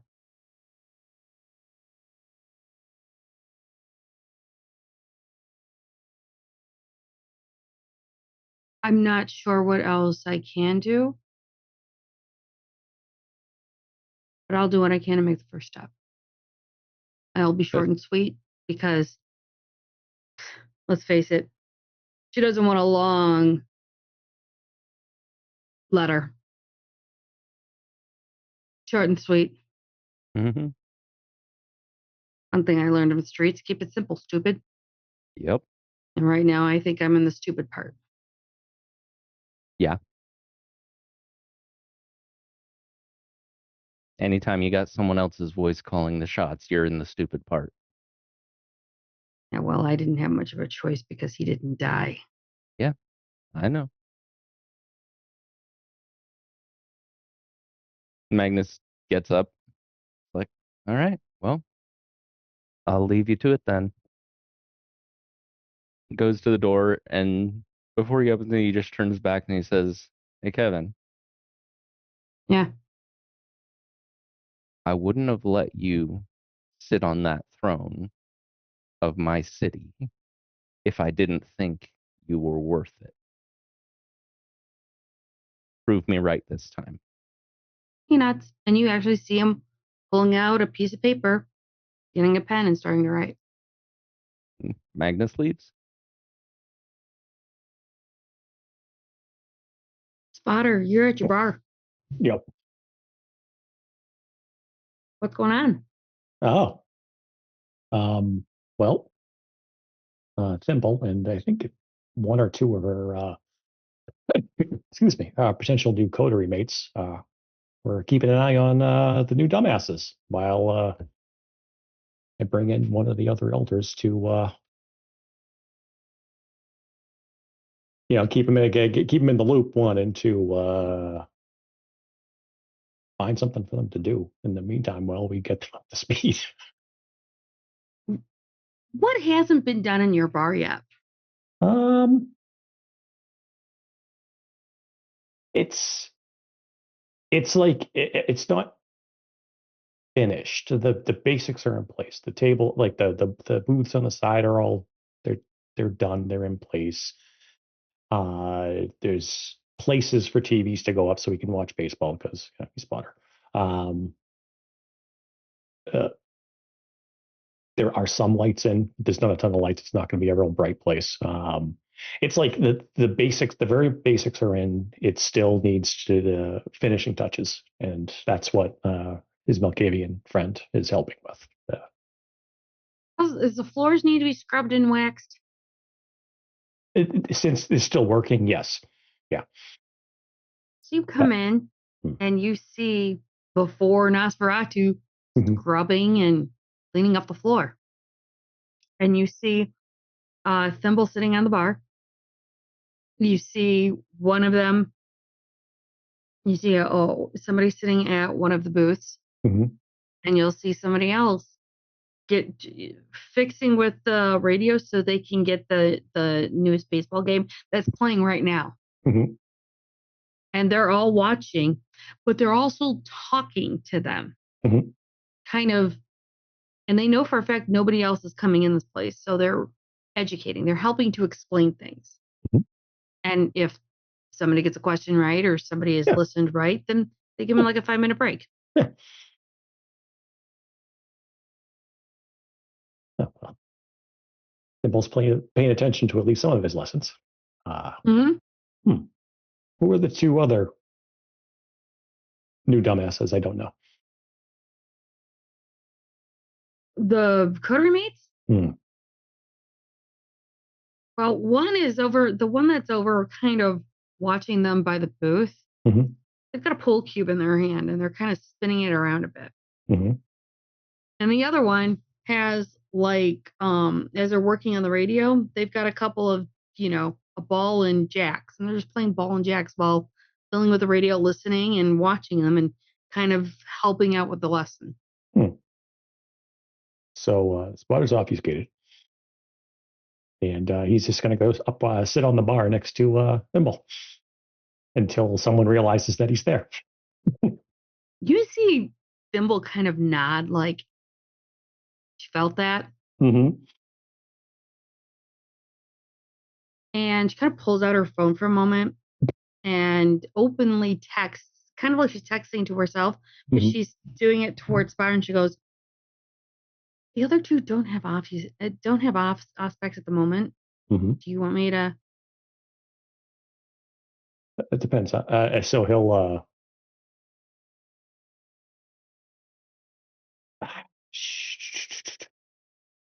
pull out his phone. No, not yet. Wow. And actually, what he'll do is he'll go over to the one by the radio, and as the ball goes up, he grabs it. Oh, fuck. You'll see this. She's short and petite. She's got this massive, crazy curly hair. Them, I think somebody's here. And she'll just nod and go, "Yeah, he's fucking with you." And you just see her kind of go like this, like waiting for the ball to drop. He drops the ball. Go catch it. Thank you. He'll drop off his skate. You're welcome. Oh, shit. God damn. If it wasn't for me not having a working heart, I would have jumped. You're him, right? Yes. The owner. Spotter. And you jumping jack. Oh. Okay. I take it. And the one that's spinning the pull Jim will just kind of nod and go, "Scratch." Aren't scratches bad? Just grins.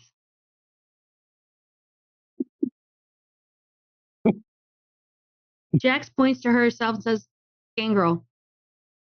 Bruja."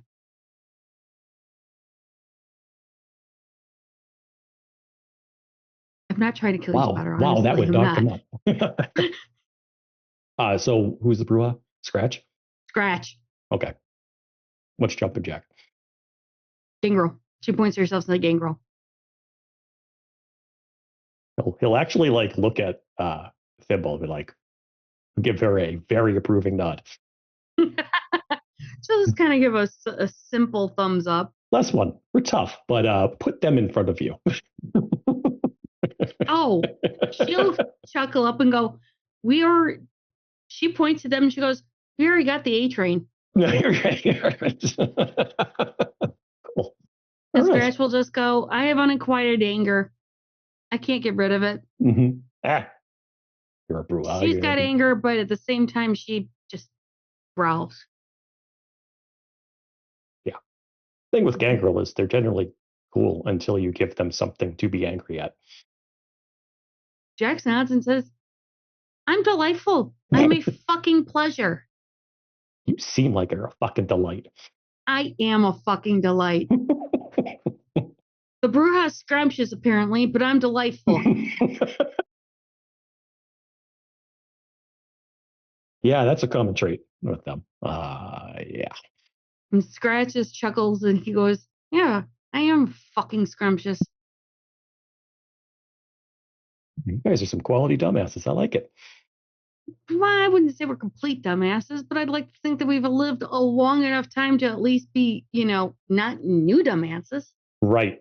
I have to promote you guys because he points over at the other four. Those are fresh dumbasses. Got it. So freshmen. So have we at least gotten to senior level of dumbass? I'd like to go to college, sir. Yeah, I'll think about it. Oh, please don't think too hard. I have a very arbitrary and non-existent scale. So we'll figure it out. Thimble just looks at him going, you have a fucking scale? Yeah, it's arbitrary. I make it up as I go along. Oh, God. Much like the pirate code. Got it. So. Needle pulling thread? No, how are they doing? Oh. Like I'm telling, like you guys, we'll move them over. Like I'm not kidding. Like freshman's an understatement.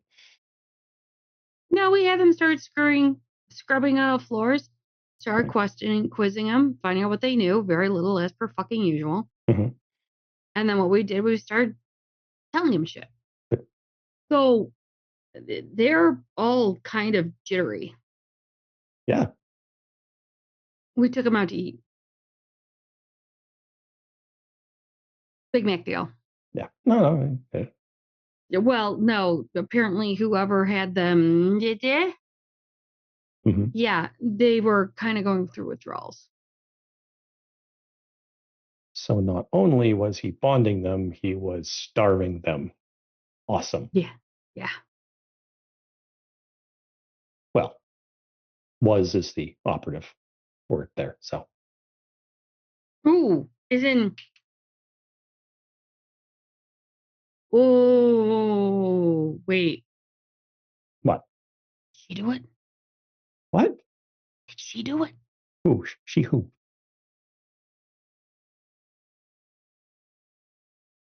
I don't speak. Big eyes. Why not? Look it. I don't want her to come in with that flaming sword, but fuck you. Oh my God, it doesn't flame. Jesus. How do you know? You've seen it. Do you look at another woman's weapon like that? She swings it around all the time. Yeah. It's hard to miss. She's helicopter in that motherfucker. Wait a minute. We heard she was like impossibly fast to the point you can't see her with the sword. Oh, right. No, you're right. I'm just lying. All of this is true. Look, all I heard was that not only does she have a flaming sword to fuck you, right, but she moves it so fast, she looks like a shooting fucking star. Oh, that's good. Yeah. Is this true? Yeah, because, all kindred love having flaming things near them. Dude, no, that's because she's a fucking bruja, which means she's a baller and a badass. And at the same time, she could turn around and defy that, can't she? You are getting demoted to freshman. You keep this up. No. I'm telling you what I heard. And I'm telling you what I've seen firsthand. Okay, well, I mean, you're going to have to Fuck. But did She does frequently, I guess. what, flame on or kill people? No, fuck. I don't want to know what she does in the wait, she can do that? We all can. Oh shit. I thought that was it. No. So then the rumors of you and Naomi are true. Yeah. Sure. Whatever she said's true. Yeah. So then you have boxers with little cub insignia all over them. Doesn't everybody? No. Okay. You're gonna need new coterie mates. I don't wear boxers. I'm just fucking with you. Oh God. But did she do it? I would say that's a good guess on your part. But it's not my story to tell. They all look at each other like, dude.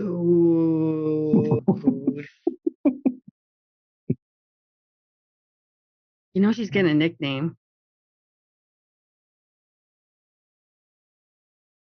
Please provide it so that I may provide approval. Okay. I'm not the one who's bringing it up, okay? Like to put out, there's other people. I don't know if you know about any toys that happened in the 80s.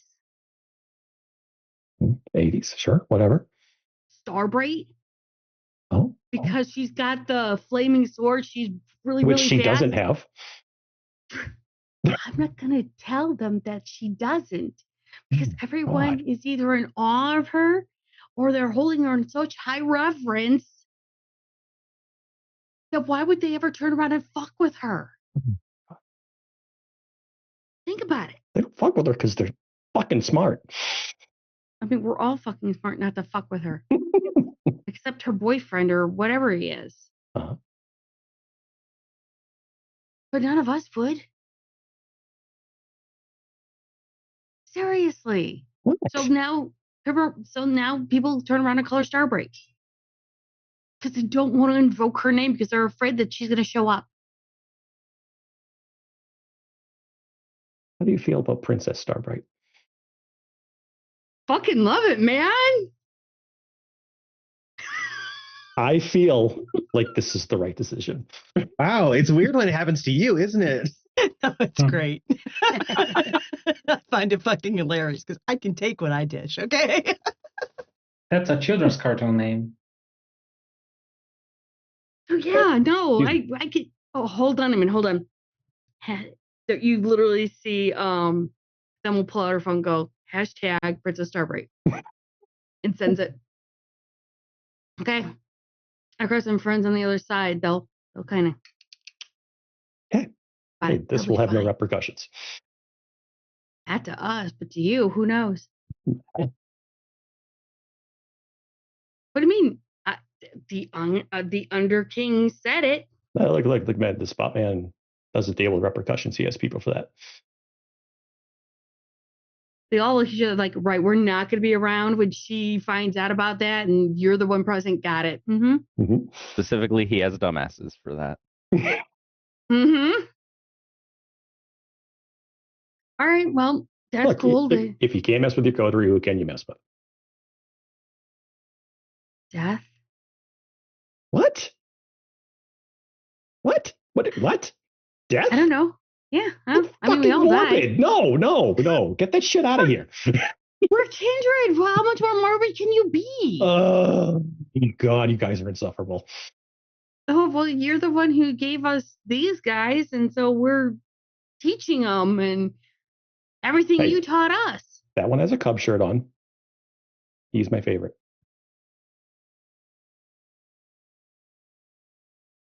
Okay. Mm-hmm. So we'll make them scrub the floors even harder. Got it. No, they got to go to school. Which one? The one my girlfriend runs. Oh, okay. I thought you were just going to be, slightly demented and twisted and send them to the other one.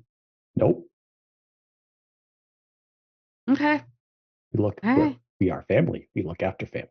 Unless they're extra dumbasses, in which case they are no longer part of the family. Well, they got caught and they got blood bonded.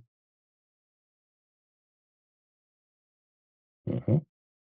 Okay, so this is the one chance that they get to turn everything around. And that's a little severe, but Okay. maybe they didn't have a shot. We just talked about it. He starving them and bonding them. It's just a shit cycle. No, well, I mean, look at who did it. Right. And look, if they had been in there longer, who knows? Well, she is kind of. Wait. They said they were in Rockford. Yeah.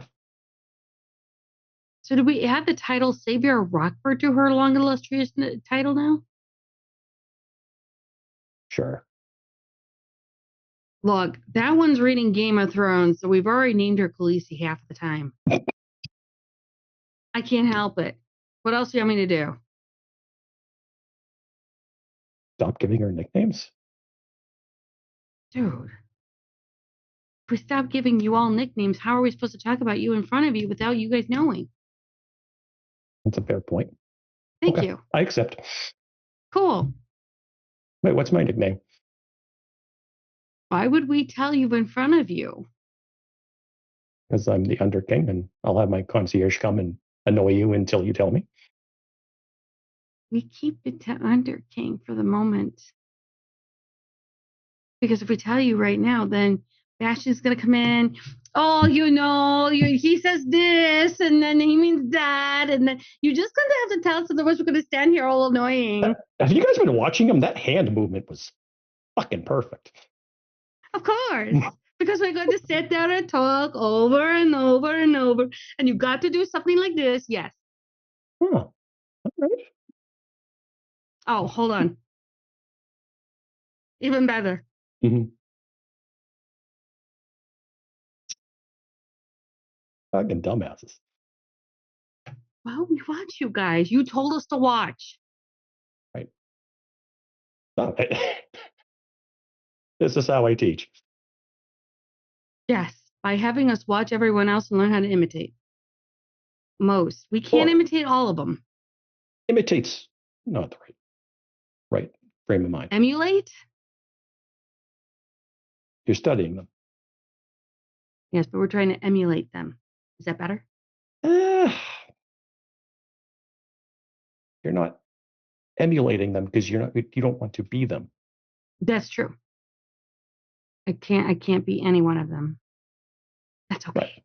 Right. So for instance, if you saw one of us and he points between me and Thimble and we were walking around with a different face, but acting like us, you would know that something was up. Mm-hmm. Right. I can't say you don't trust anybody, but coterie, you guys get locked in. There's no stopping you. Kind of like how you are all locked in. Mm-hmm. How long are you guys going to stay locked in?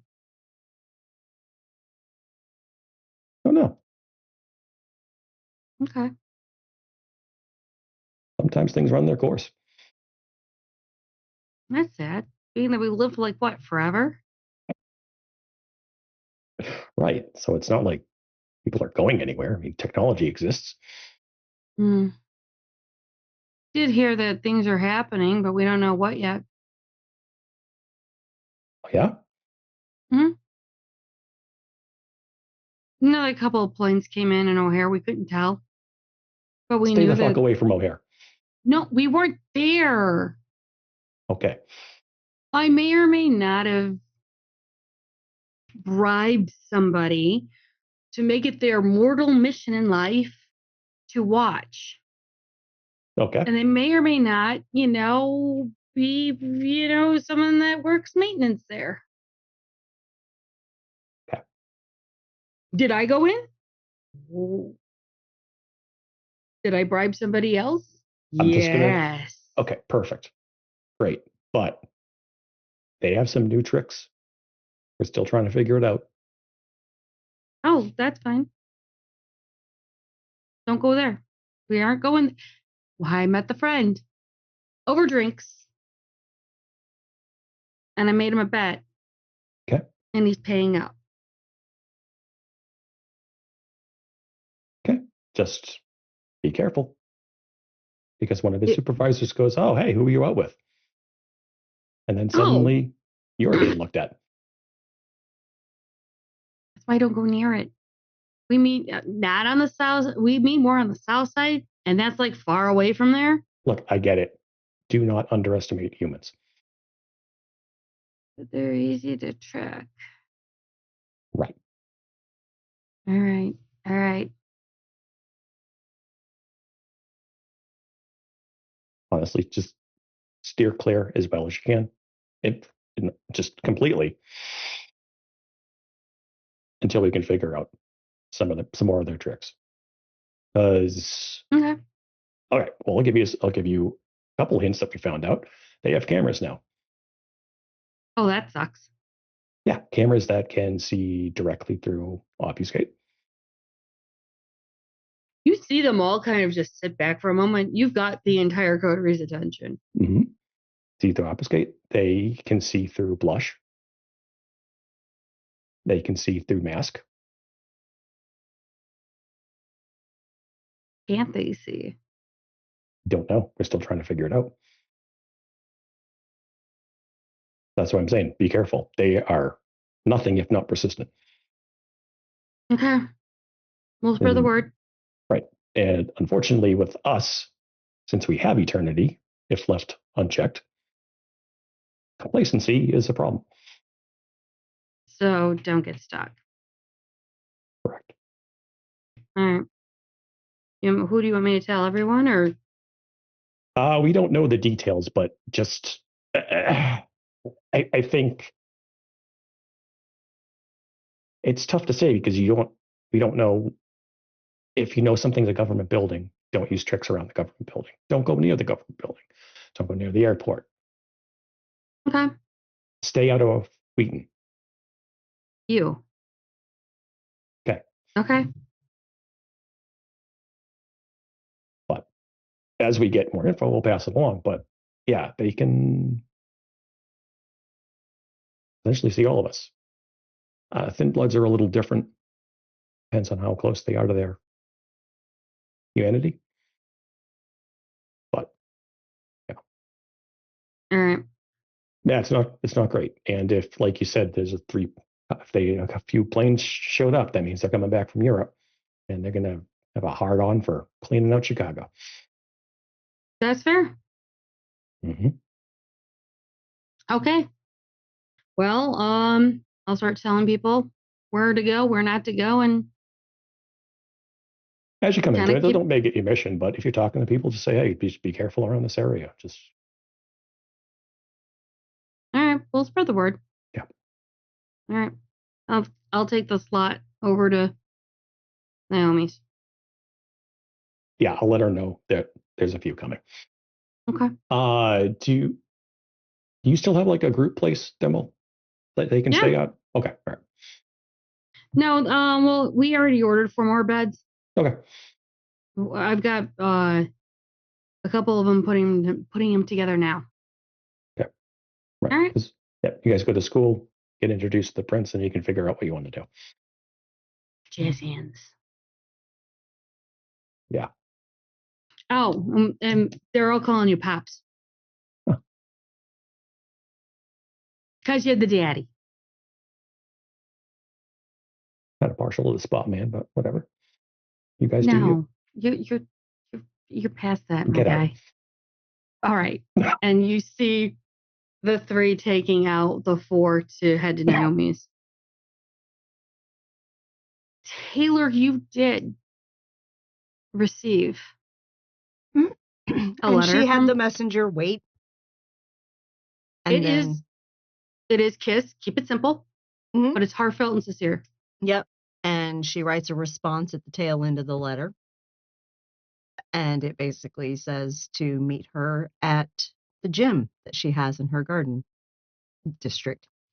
And and so That's what she sent back to him and told him when, and it is this evening. So she is over there now watching Jennifer train with a visiting Bahari, a redheaded Irish woman named Gwen. Mm-hmm. So, yep, she's just watching them train. Yeah, you're seeing Jennifer gently get spanked. Of course. Of course, but she's learning. So this is good. I will say that the fantastic redheaded Irish woman may or may not be showing her tips and tricks that have been lost for a great many centuries. And literally, she's noticing that, Jennifer, who is an instructor, is now the student and is learning. And she is a very good learner. And the redheaded Irish woman is definitely giving compliments. Kevin does come, but he's not dressed as you've seen him before. He's in gym shoes, nice jeans, button-down shirt rolled up to his sleeves, no tie, no suit coat. And he comes walking in, looking around, and I mean he's literally looking around the entire area, not only observing, but really taking in the whole room at the same time. You can see that he's actually showing appreciation for it. Yeah, Mark's over in the boxing area teaching lessons over there, and then the kickboxing area doesn't have an active class because tonight it's Jennifer being the student. Yeah, and that Irish woman's just going to town and loving it. And he kind of waits at the door because this isn't his. And she just kind of looks over because she hears the door ring. Oh, come on over, Kevin. They're putting on a show. Nod.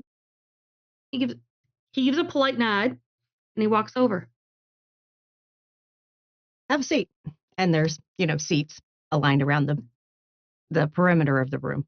And he sits down and he's like, "What's going on?" Jennifer, my adopted child, is learning some new skills from an excellent instructor. Oh, damn. Can she do?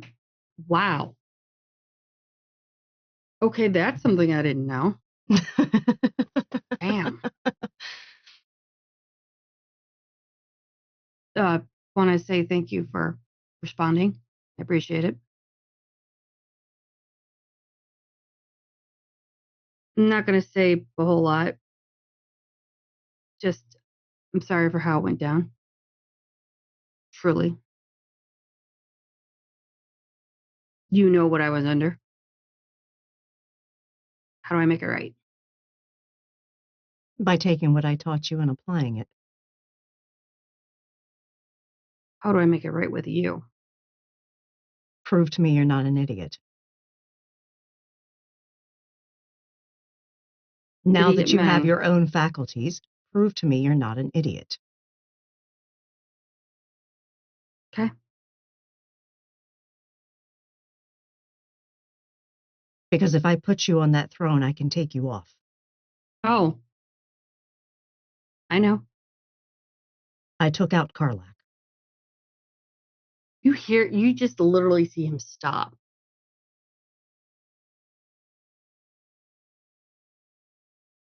Okay.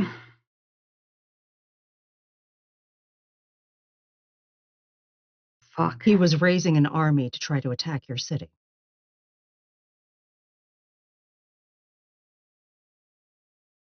What? Yeah, and you weren't aware. You need to have better people working for you. Got it. Because if your people are too busy sniffing the rose scent from their own asses, they aren't going to pay attention to what's happening at your borders. He was in Rockford, building an army of young cannon fodder to try to dethrone you.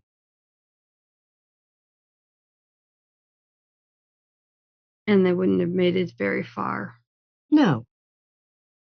But it would have been a nice distraction while he came and assassinated you.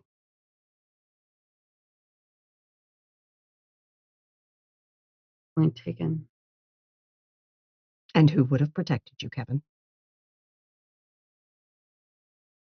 Not many. Exactly. He knew that. I will say many horrible things about Karlak, but he wasn't stupid. He pissed you off. Well, I'm not saying he had his ego under control, but when it came to cunning, he had that. Valid. He manipulated a philosopher Bruja into embracing him as a human. He had cunning. But now, I'm sure Magnus gave you tips. He knows me well enough by now. Magnus may have given me tips, but at the same time, I wanted to hear it from you. Yeah. I owe you that. Be a good prince. Well, now that the chains are off. Yeah. Be one that the people can respect. Try not to have to lead out of fear, because fear doesn't garner respect. Which is what he had me doing.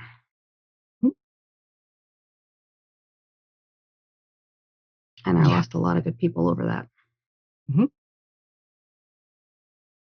So you have to rebuild. Yeah. Actually, I'm already working on that. Good. That's something I've done many times.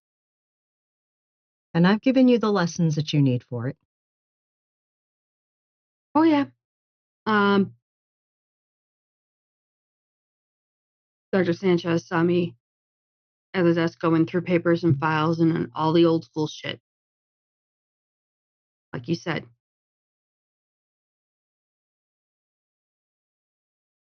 Mm-hmm. I'm going back down to square one. Mm-hmm. And just so you're aware, I have your sire's old files. Okay. Right now, there's not much I can say because I don't even know half of what the fucker had. Everything on everyone. Tracks. He was paranoid. Mm-hmm. If there's anything on there about me, well, now you know it. I haven't even looked through them all yet. I'll reference them as I need. That's fair enough. The simple truth is, be a good prince, and me and mine will not be a problem for you. You and yours as in you and your family or you and your clan? Both. I know that the tower fucked you all over. Oh, well, that's not shocking. Your clan has had it out for us for centuries. Trust me, I know. That asshole's been buzzing in my ear for the past, oh, God knows. Ever since that fuckwad decided to come down from wherever the fuck he came from, and I shipped him back up to Milwaukee. Now the voice isn't in my ear anymore. I know it's probably too late. Doors are open. I get it, but honestly, all you're going to have is the ones that decided to stay out of spite. And that's fine. Because we don't allow someone to fool us twice. I get it. At the same time, trying to make it right. I know. But just opening doors isn't enough. Be a good prince. I can be that. But what do you guys want? Being a good prince is being a good prince, but what else can be offered? Evidence that you treat your people well. Okay. Because ultimately, that's what Bruja care about. It's always been what Brujah care about.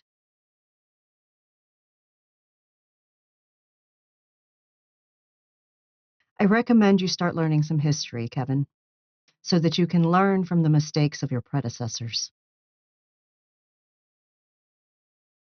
And I'm That's not fair. just talking about in this city. I didn't think you meant this city at all. I thought you meant globally, Mm-hmm. because you're far more than just this city. Yeah.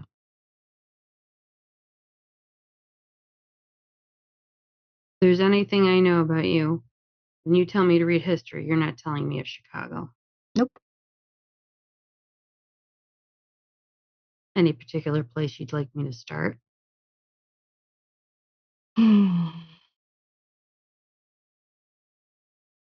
You have an idea in mind. Three historical events. The fall see of him pull out- Jericho, Okay. You see him pulling out a pen and paper and writing them. the fall of Carthage, Okay. and the fall of Rome.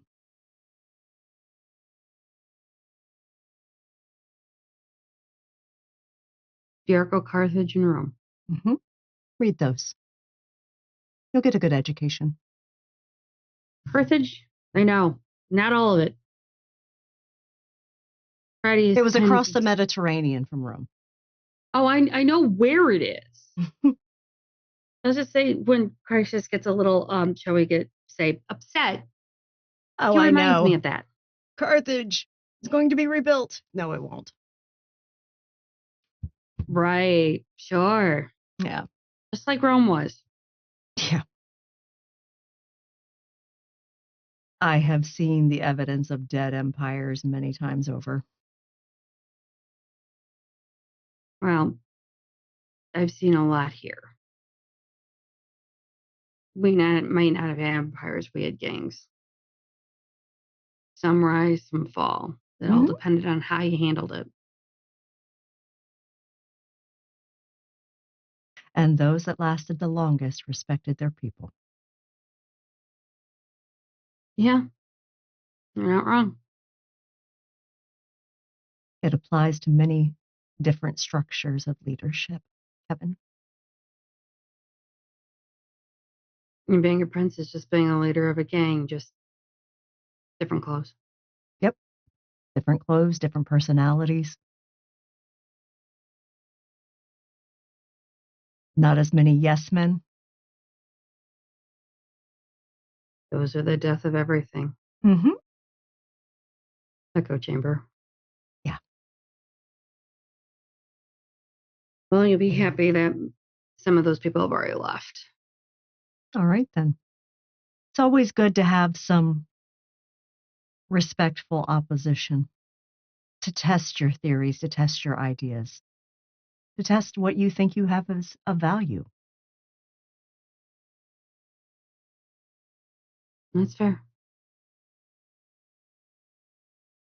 When the bond snapped, she was a little crazy for a bit. I know, I've been there. Zora was there, a couple others. I won't go into the details. I saw exactly who was his patsies and who was his voices. Yeah, they don't have a job anymore. The ghouls he put in plants are gone. I don't need to be reminded of who I didn't want to be.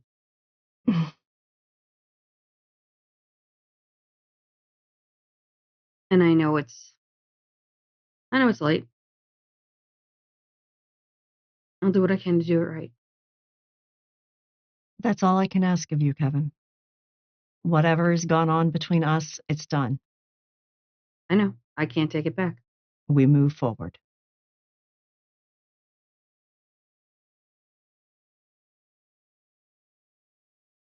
May I at some point call upon you if I have a question to ask? Naturally, I will write to you, or if you prefer text, to ask to meet with you. You can text, and I'll let you know if I'm available or not. I want to make sure that you realize I do respect you. And that you do understand I would never do anything if I could not. And I want to make sure that you know that I really do revere you as a great mentor. I'm not going to go too much in, but you taught me a lot and I appreciate it. It was for the good of the city, I know. But because still, I was ready to plant a garden here. So it I was hope for my own purpose. But I'm glad you benefited. you taught me more than he did. Of course I did. He was an idiot. Not wrong. Not wrong at all. Even when he was prince, from what I hear, he couldn't do shit but make chowder. Yeah, he was a bit of a child slut. So Yeah. you don't have much to accomplish to be better than that. Well, when the bar was set so low, you could only go higher than that, huh? Exactly. So don't pay attention to the bar. Just do what you need to do. I already We have a move bar. forward instead of ruminating on the past. True. I got a That is- baseline. That's what makes me different from Gracious. No, I thought it was because you decided not to wear togas, and I think that's an excellent choice. I mean, I look goddamn good in a toga. I'm sure, but you don't ruminate living in a toga No, I'm not forever. going to live in a toga. Do you know how complicated it is to wrap those damn things? Okay, but almost as complicated as saris, okay? But literally, I've never worn one of those. I have. I mean, I don't think I've got the figure. There's other things we could do. But anyway, you have Zora for that. But literally. There's enough things that she tries to put me in. I'm not getting myself a dorsori. There you go. Looks like they're wrapping up. So. Yeah, did you see that move? Yes. Holy shit. Gwen is amazing. Yeah, I'm not going to ask. I want to, but I'm not. And she just whispers, she's very old. Look, she doesn't look a day over 22. Damn, she's good. Mm-hmm. All right. Door's open if you ever need anything. Yeah. Just text me and I'll let you know if I'm available. I appreciate it. He will actually extend his hand out to you. She'll take it and shake it, and she is warm. Feels like she's alive. He notes that as he feels he's not very cold, but he's cold. He's room temp. Yeah, thereabouts. And he'll notice that feeling, be like, yeah, I got a lot to learn, don't I? Yeah. Good talking to you, Dr. Hammond. I'll see you soon. All right. And he gets up and he heads out. That leaves Bastion. Hello. Where are you? Not in Chicago at this moment. After the whole thing, Bastion packed a few things of his, talked with a few of his contacts, probably asked Magnus for a little allowance, as they say, and took a flight, accompanied by an entourage of almost 20 people. We went to Paris. And you've landed. Did you secured a place for you and your plumiere, right? Absolutely. Most of that whole deal was set a little on the hush hush because second acquisition is having you to Europe. It's not that easy to get a flight, but that can be done if you're willing to go through less sightful views. And that's the first lesson Bastion is going to tell all those fancy toreadors that he's carrying with him, that sometimes you gotta go a little scrappy to make things go your way. Yeah, and you find yourself in the area that you set up, Mm-hmm.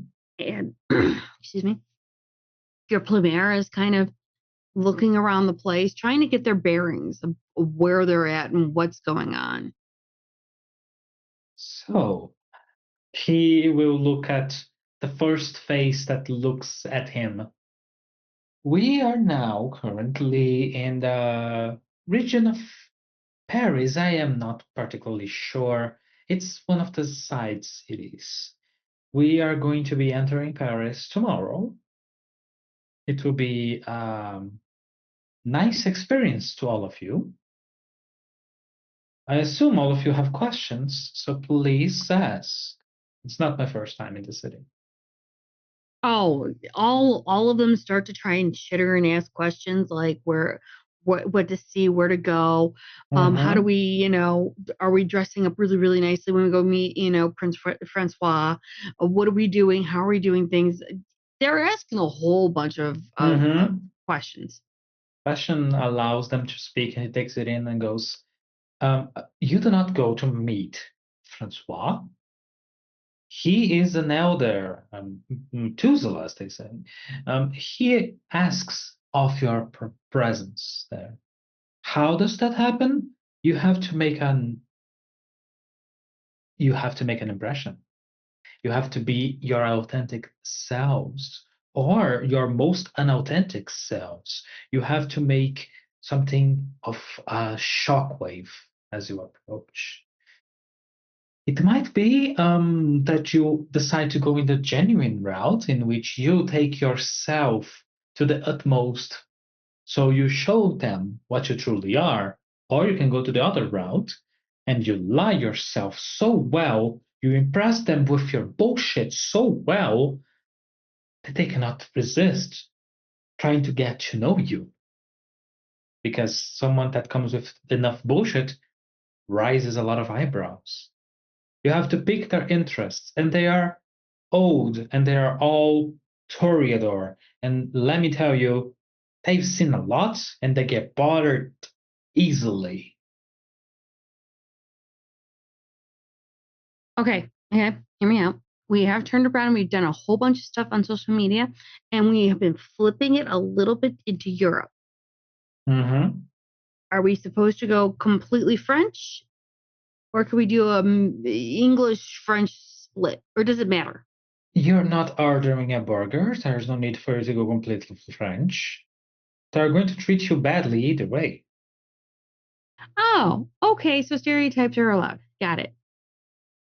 Dear, this is the place that our stereotypes was born. They all say in unison, got it. Mm-hmm. Yes. This not to be pretentious, but they call this place the Courts of Love back in the Dark Ages. You'll see the hacker kind of go, actually, that was the Court of Love down in Aquitaine, not in Paris. I was speaking about France in general. Oh, got it. Okay. Sorry.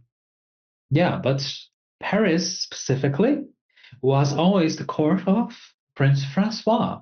He led this whole place for what? He's no myth for us, but his close and uncontested. He has no Queen Anne to act his will. He never tortured. So we've got to wow them in the best way we can.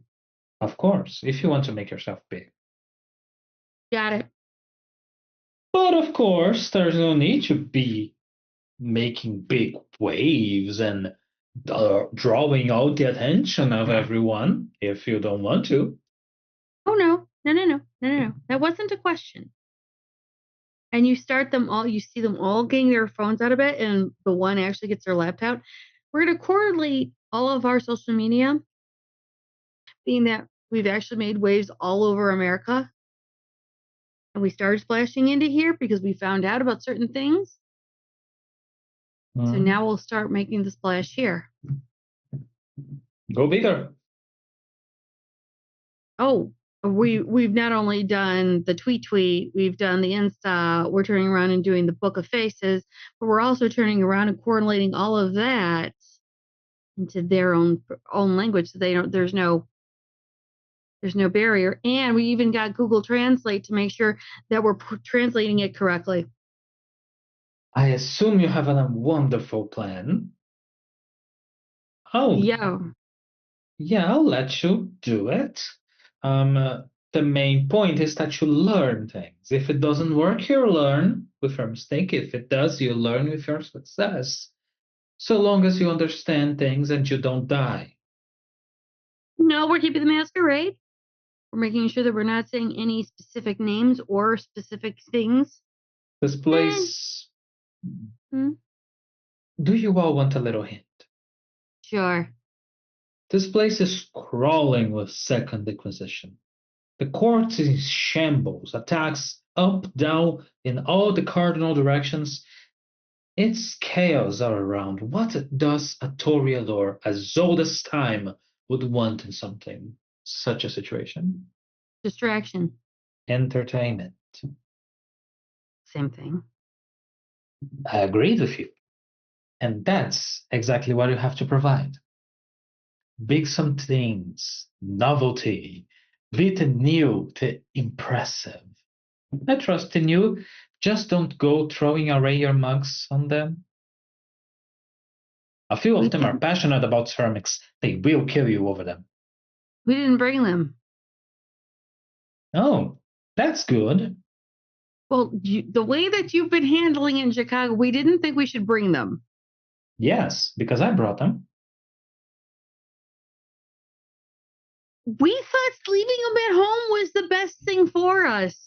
For you? Oh, so I'm here to offend people. Oh. So you offend and we turn around and make them like us. That's what a good mala does. Set up opportunities for you. Okay. And besides, none of you know me. You're from Chicago. How the hell would you know that Brazilian toreador that came about 3-4 times in the last century and a half, and now just shows up in this worst moment of every moment to piss us off? But that's what you do? Yes. You are being solicit, helpful. You're making things better in the face of someone that's making things worse. So we're supposed to say you're the worst mom ever and try to ingratiate ourselves to teaching us how to do things their way. Absolutely. Be shallow as fuck. Lie to their faces through your teeth. Have no mercy. You see them all grin at the same time. Let me also give you a little secret. Do you know Annabelle? They all kind of go, yes. She could never make it here. The underwear model just laughs and goes, that's because her ass is too flat. She was never good enough. Never interesting enough. Not with her. Yeah. Imagine the bragging rights you're gonna get if you make it here and go back to Chicago. A bunch of neonates. What took her, a century enough not to succeed with? Got it. Okay. All right. All right. All of you. Do your worst and we'll turn around and make us, we'll glow. You'll be fine. Oh, don't worry. I already hired a patisserie that's going to deliver baguettes with these mugs as gifts. Oh. Yeah, you're really going to piss them off. You haven't seen this cargo yet. Do we want to? Do you want to? Oh. There you go. I'd like plausible deniability, please. Exactly. Don't ask about frogs. So, you go do your thing. go prepare as best as you can. You have until tomorrow, so we can set things up right, and we are going to enter there with a bang. Okay. They all kind of nod and they go, all right, we'll start putting things together now. All right. And Bastian is actually going to leave them there, and he's going to the roof of this, let's say, this building. It's not a big building, it's like an office in which they hired, because there's another kindred there that Bastian also contacted. That's going to be a little of help. Bastian will approach her and sit by her side, and by her side is a little figure called Viviane d'Alembert, Bastian's sire. He sits. So, I've got them all riled up. They're going to be doing their best social media number or something. I don't know whatever the circus is, and going to call a lot of attention. Do you think they're going to? No, do you think it's going to work? How well did you mentor them? Better than you did. Oh, and look at how well you've done. Did you vie for me to be the worst toreador according to the clan, barely above the anti-triple? Are you still alive? Was that your intention? Of course, naturally. You are such a turbulite. So are you to them. I think they're going to be okay. I think they will rise up and prove that they are better than anybody, and at the same time, I think they will prove that they are worthy of you being their mullah. Yes. It's so for steps convoluted plan, you know.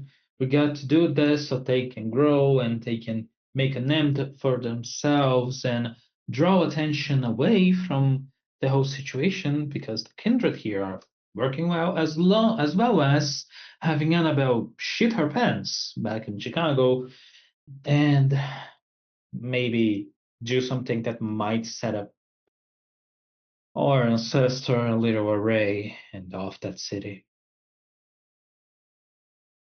I think what you're doing is well. And I also think that you're giving them a chance they would normally never have gotten. Yes. I mean, I am doing actually helping you, but having 3 different benefits to my side elder move, that's a classic, but I'm actually invested in helping them. I'm not just throwing them away like, tools. That's like many of your children. A few of them are. Not all of them. I think they'll do well. You just have to give them some time. Yes, they're going to work it out. But there's also one more thing that I'm going to discuss with you. You know how cycles repeat themselves, how things work and keeps doing and repeating, and when we think we are done, turns out we're just the end of what we thought was the beginning of the cycle, but for someone else. Cycles are usually 20 years. Yeah, like you did with your sire and I did with you. And you did with your children?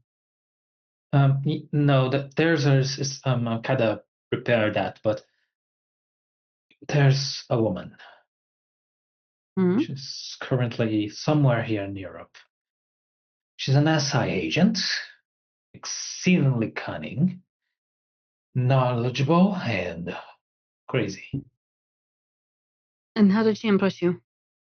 Well, she impressed me by tracking me all the way from Brazil, from Africa, Europe. I believe she went to Asia as well and found me in my haven twice. and managed to ooh me with Orc Bane. And you know my type of art is not particularly easy to come by. No, it is not. Yeah, And what are you going to do with her? embrace her.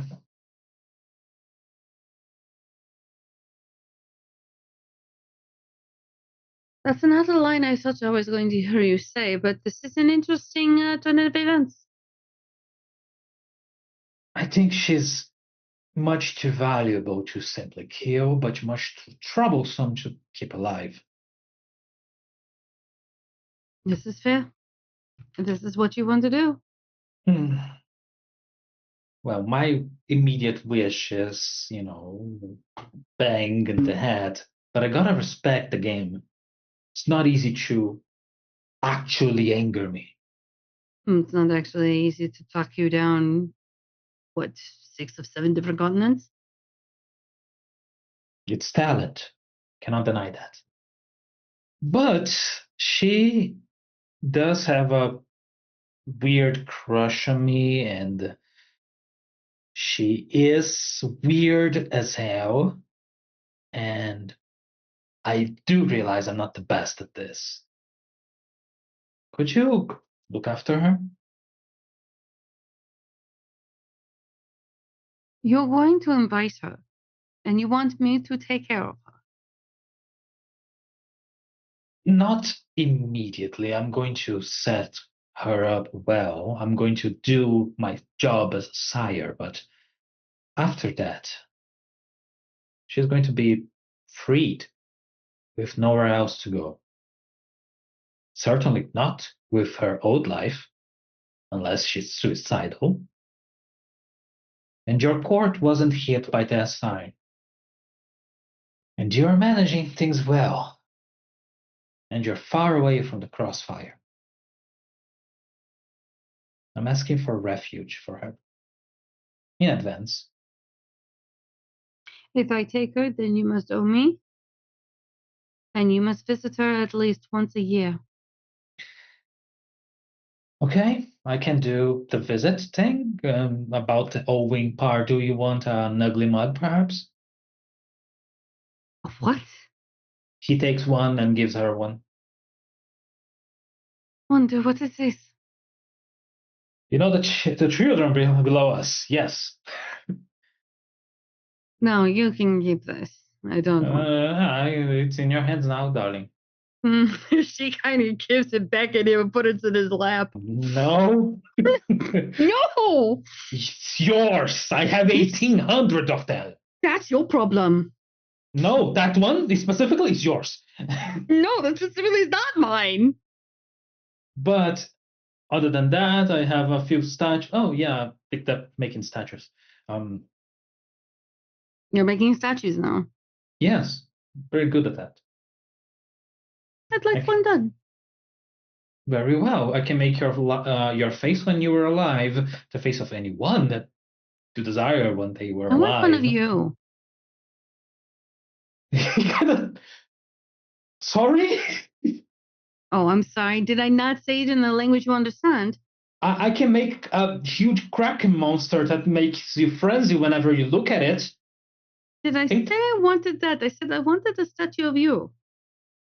No need to make things more complicated.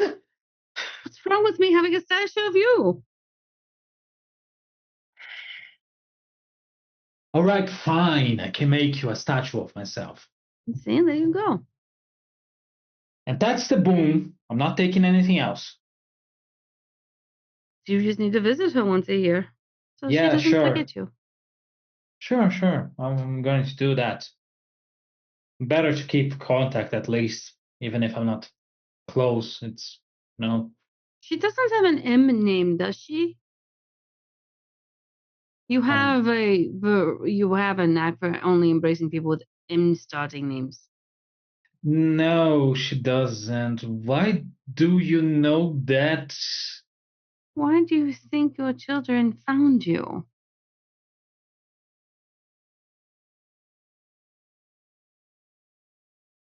I sometimes hate you so much, I know you do, but I'm sorry. When they come to my door asking if I knew you and I knew where you were at, of course I was going to tell them.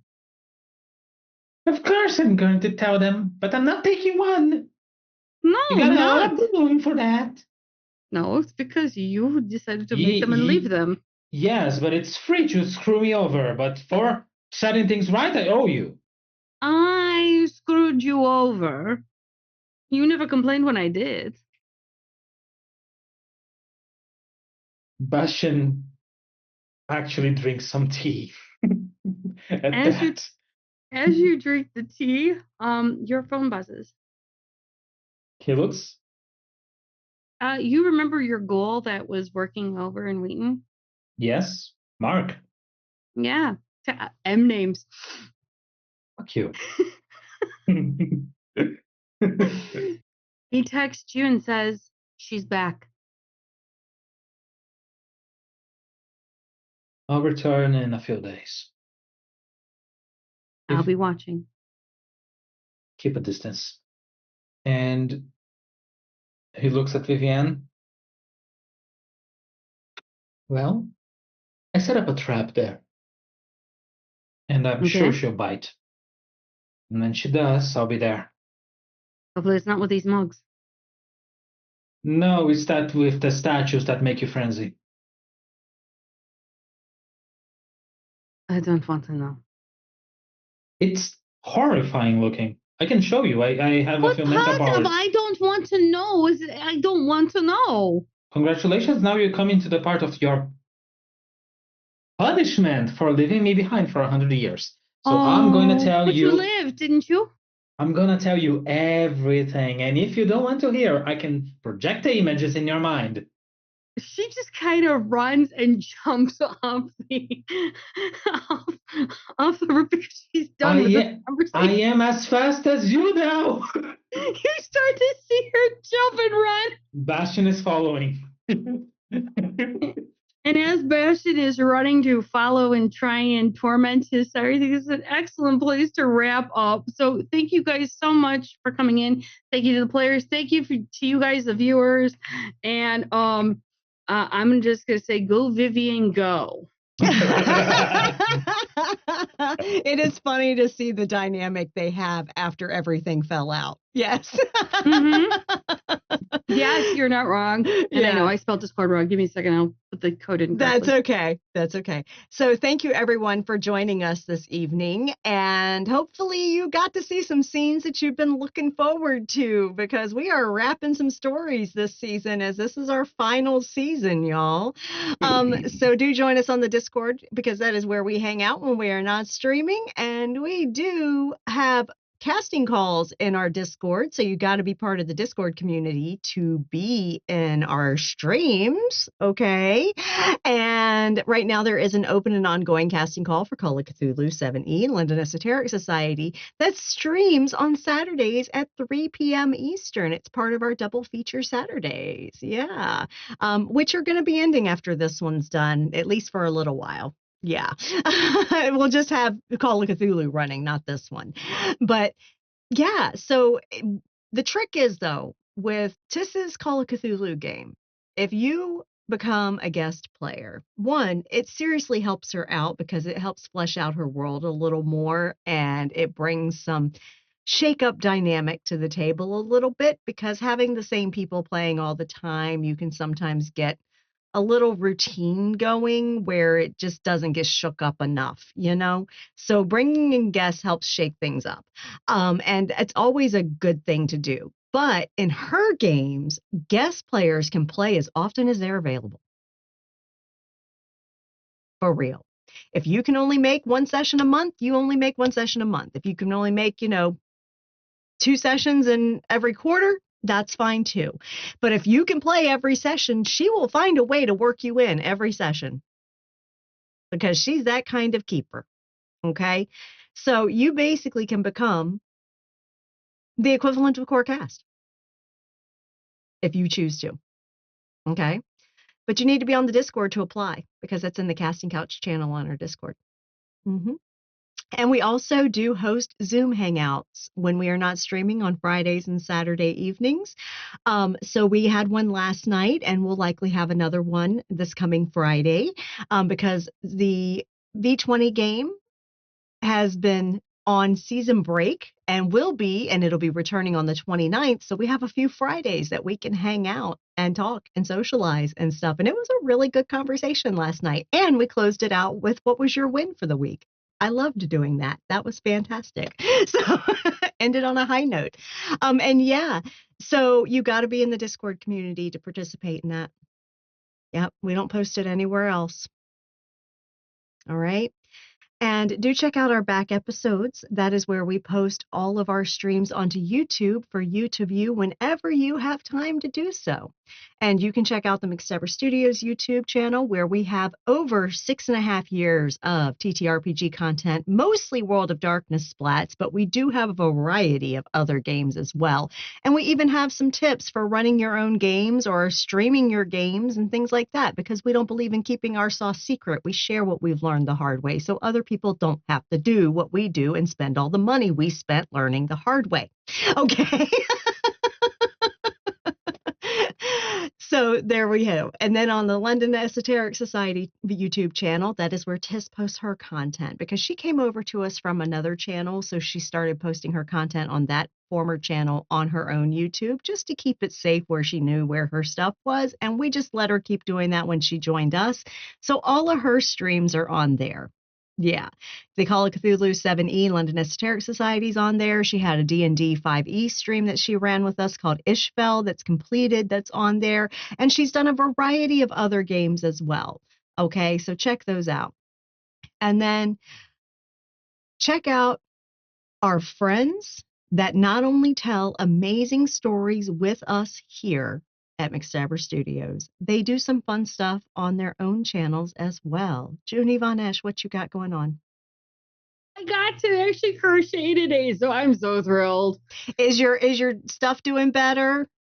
It is. I managed to actually get out of the brace yesterday, and I was out of the brace today. I am wearing the compression glove on and off. I am letting it breathe, but I'm also doing a lot of different stretches, a lot of different things that the PT told me to do to try and re-strengthen up my hand and everything. Yeah. I'm going to tell you, not being able to choke yarn or poke fucking fabric it's infuriating, because I'm sorry. That's your outlet. So yeah. It's how I relieve my stress. And yeah. I know Mama's going to do a whole thing about the segment of the mind and the body, the mind and the body. But at the same time, listen. When one breaks down, the other follows soon after.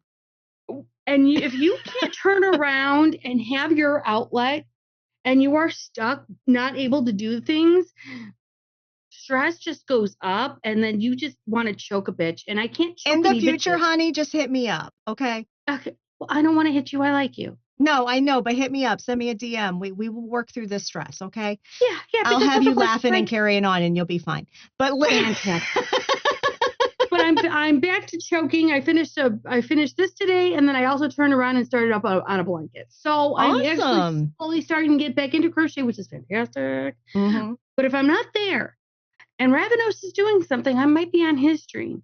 But if I'm not on his, then I'm here torturing people or being tortured. One of the two, I can't decide. Mm-hmm. I try to figure it out in the car, much like cheesecake. And of course, Junie mentioned Ravnos Archon's channel. So Ravnos Archon, he runs Mage with us. He plays in a variety of Wednesday splats with us.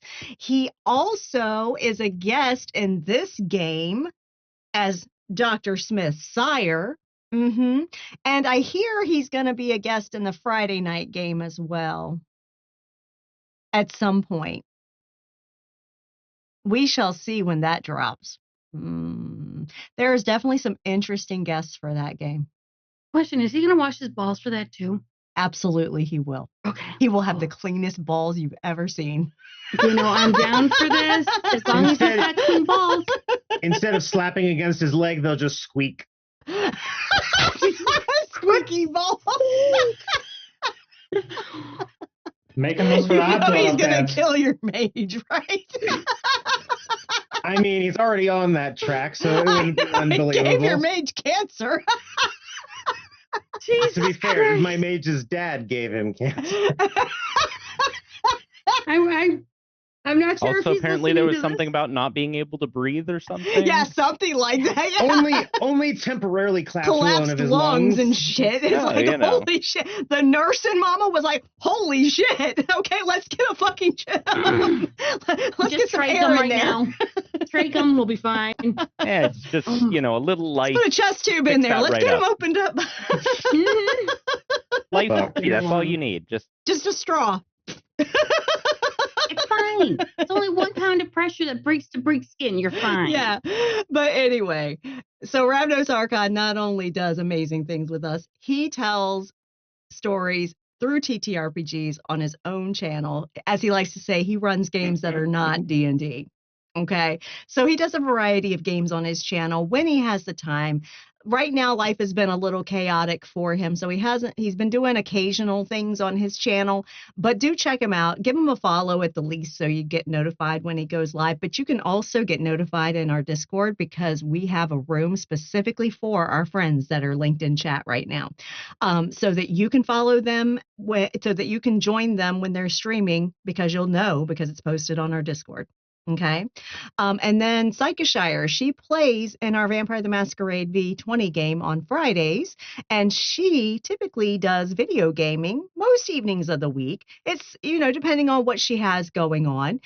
But she does have a good time playing her games. So go check her out if you're into video games. And then Cirque Lunicus is the Twitch bard.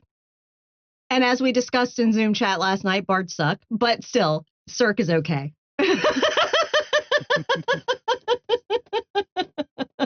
Suck, swallow, whatever you want, really. I know, right?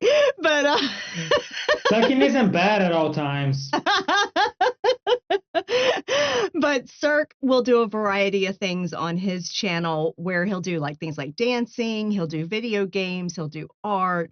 He does a variety of things. Now, I know he's a little busy coming up because performance season is happening because he is a performance artist, as well as working a day job. So things might be a little hectic, but I know he's doing fundraising right now for St. Jude through his stream. So check him out, give him a follow, tune in when he goes live because he's doing a really good thing right now. And we would love if you give him some support.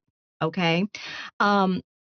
So definitely check out our friends. We have amazing, amazing friends that stream in our community. Okay.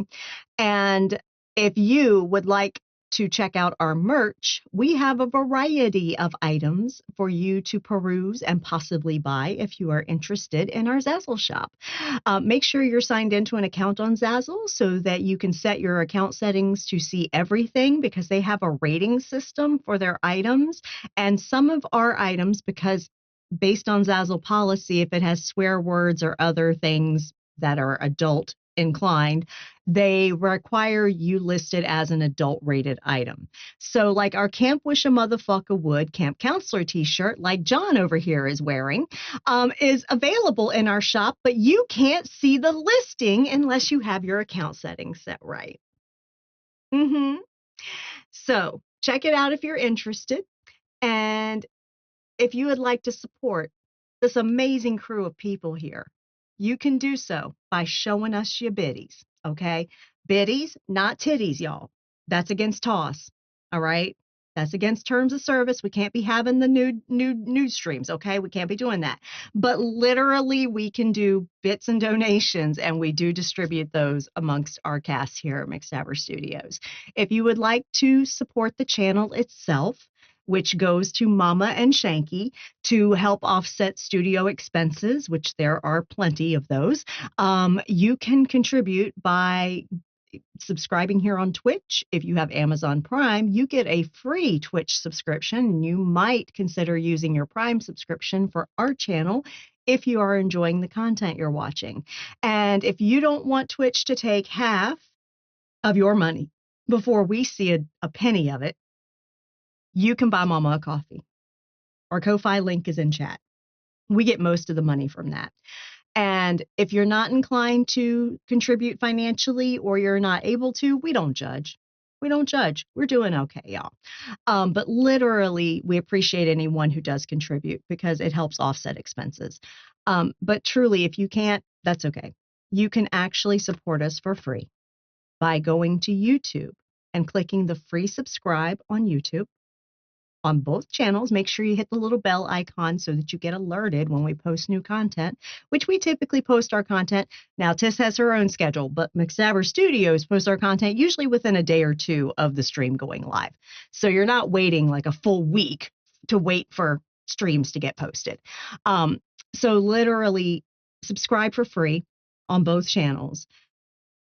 Make sure as you're watching videos on the YouTube channels, which I recommend doing, you can speed it up, and we also cut out break and cut out, intro and stuff, the preview reels and stuff like that. So it's a nice, concise episode for you to watch. And literally you can watch that at increased speed if you're in a hurry, and still get what's going on.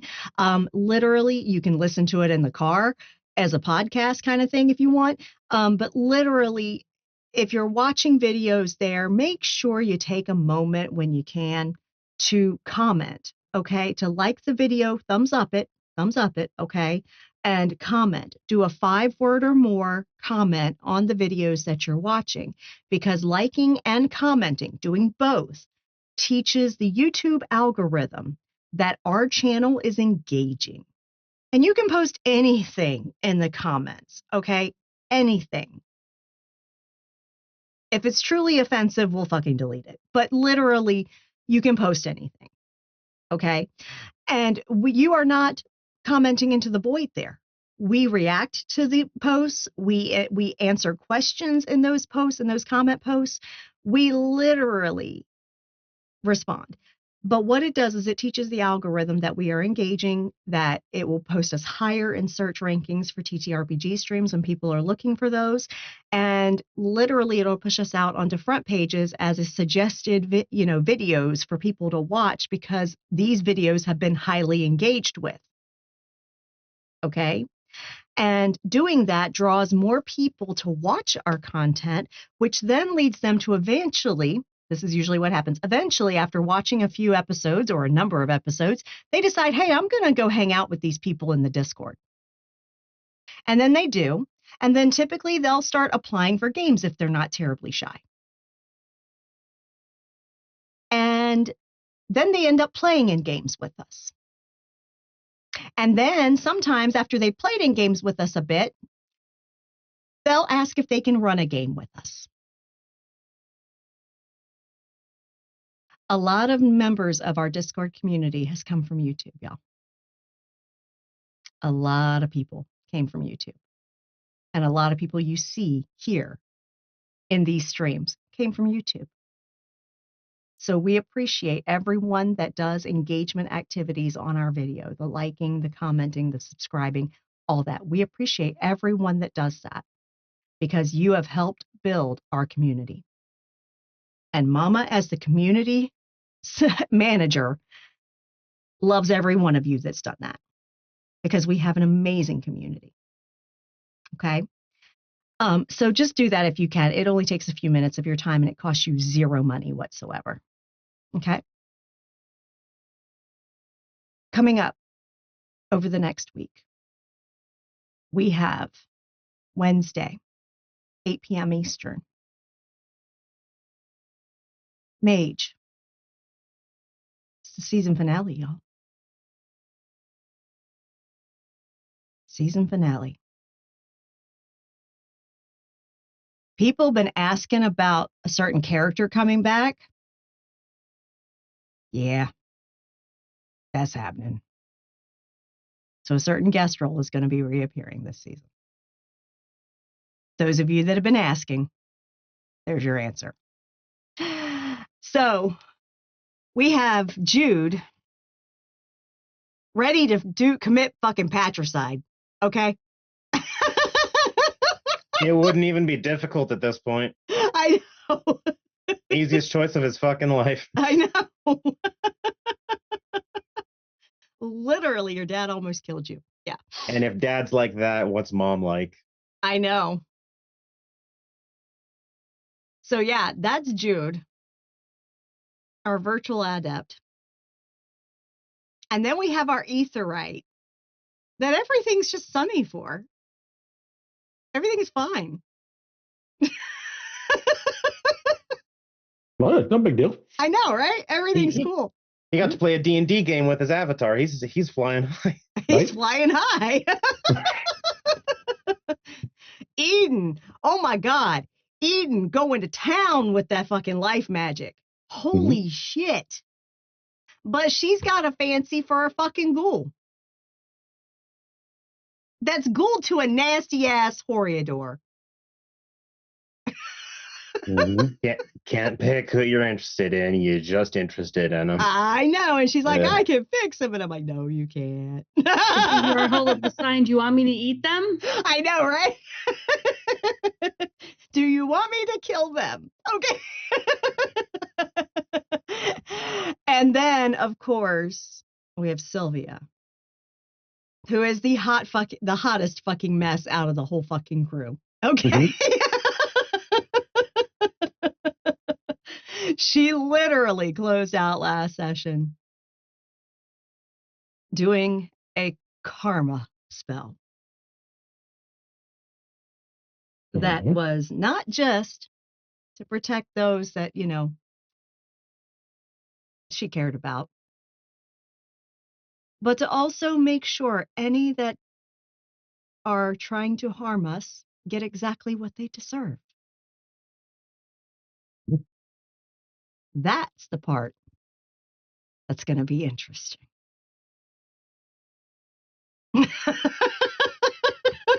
When a marauder is commanding karma to do their job.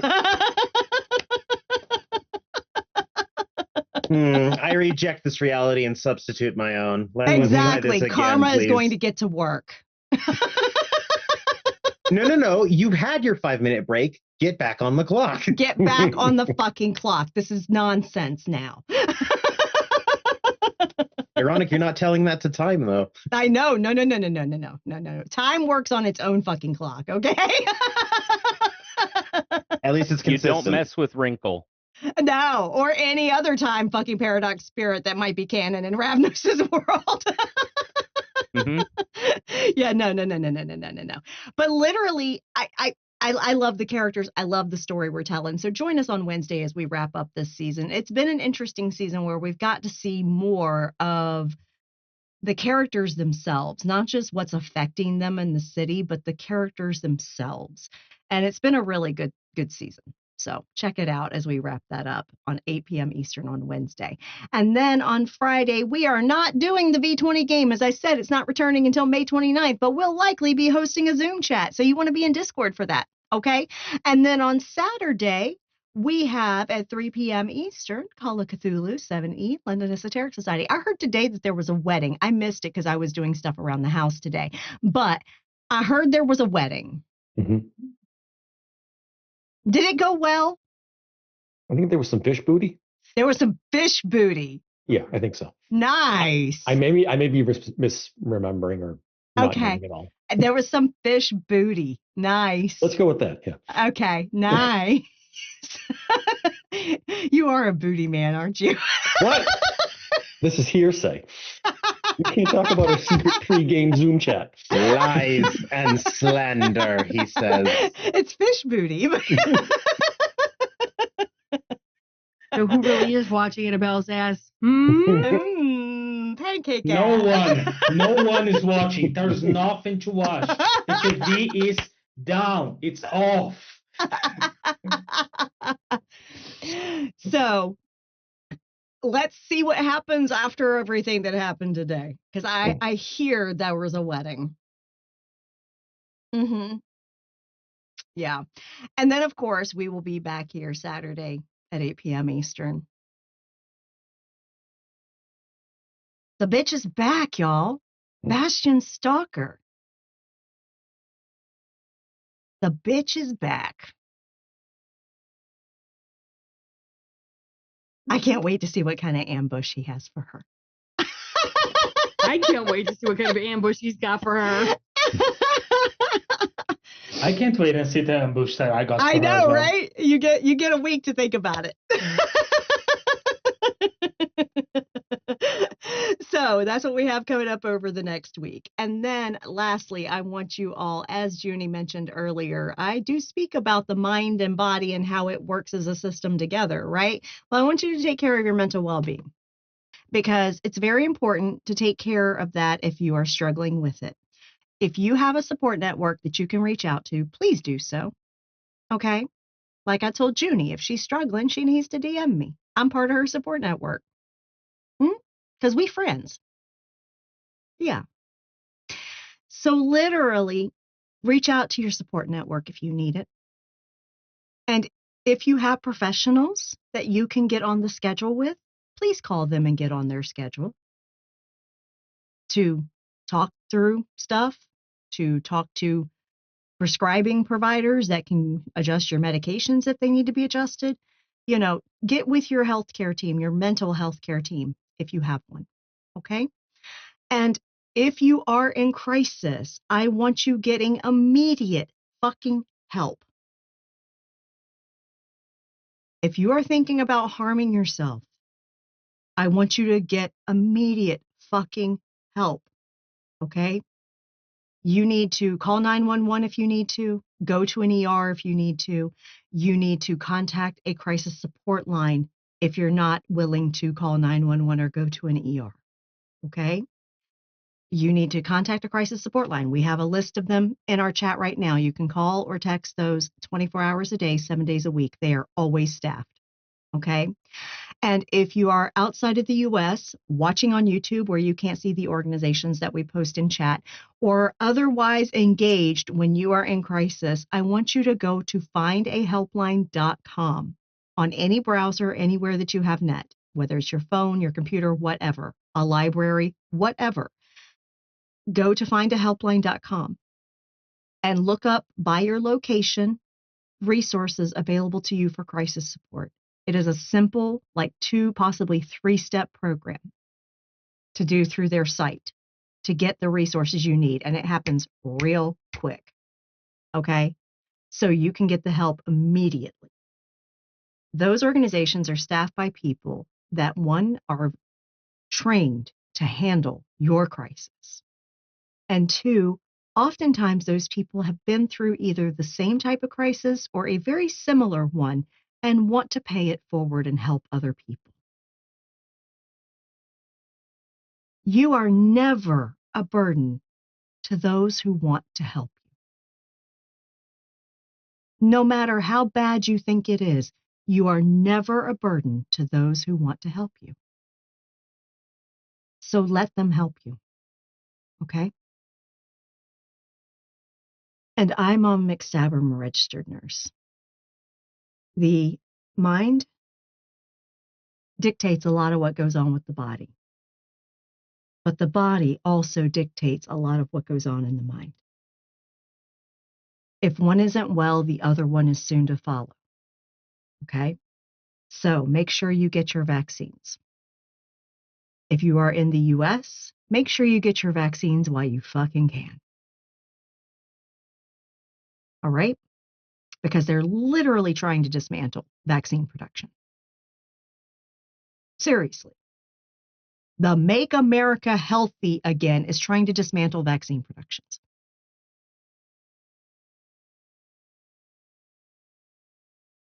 Let that sink in. But literally, get your vaccines while you can. Also, take your meds, drink your water, get some sunshine when you can, but make sure you're wearing freaking sunscreen with at least SPF 50 because skin cancer fucking sucks, y'all. Your skin is one giant fucking organ. If you get cancer in your skin, it fucking sucks, y'all. All right? So wear that fucking sunscreen. And truly, everyone, health is important, mental and physical, but also it's real important to give a damn about not only yourself, but those around you as well. And one of the best ways to do that is to make sure that you not only do community things together, but that you also fucking vote for principles that will affect not just you, but the people around you too in elections. Because while you may not be disabled, or you may not be LGBTQ, or you may not be a woman, or you may not be a person of color, or you may not be an immigrant, or you may not be a dreamer, someone in your community is likely at least one of those, if not multiple of those. And if you don't think about them when you are at polls, that's a big fucking problem.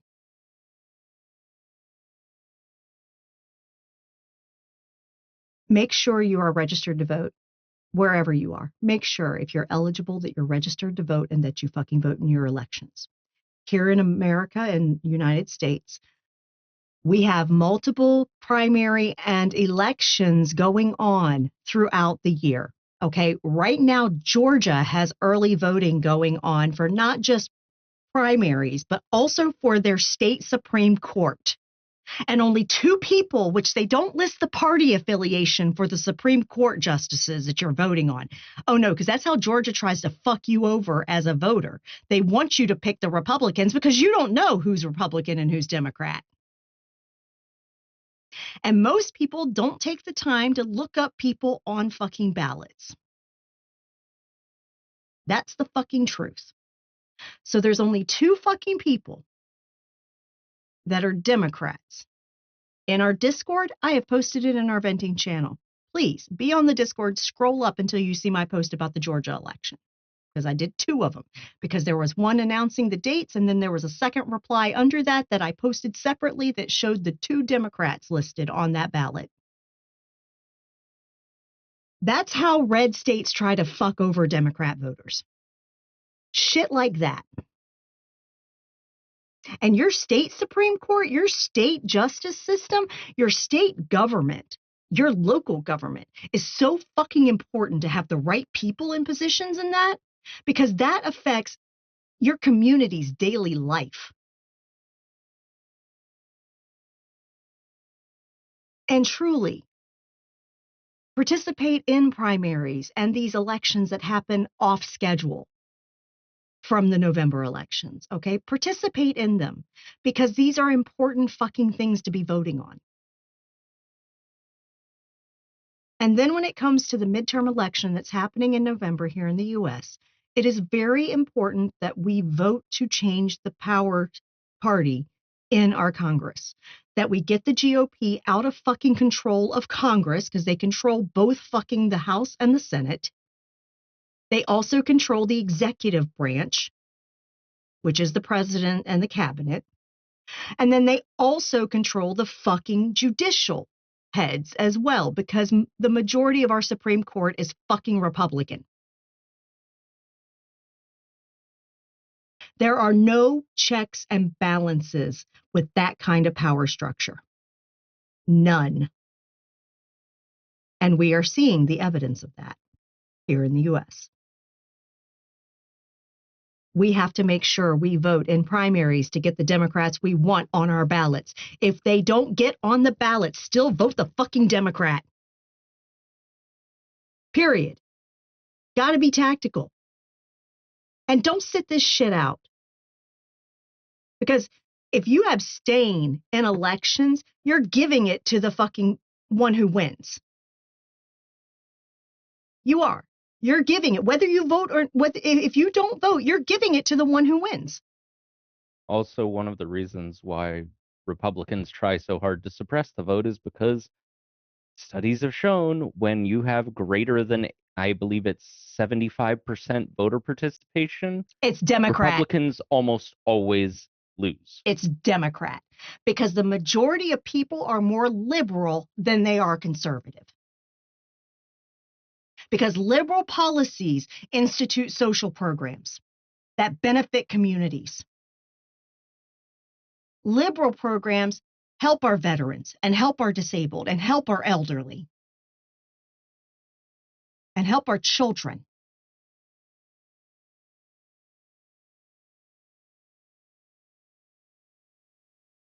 Republicans never do shit for those groups. Oh, they claim they care. Meanwhile, they gut everything from their services. Everything. And when they can't gut more, they'll try to take it from Social Security. They always try that shit. They always do. Literally, because they want to put it in military spending. They want to put it in things that will line their fucking pockets through their donors.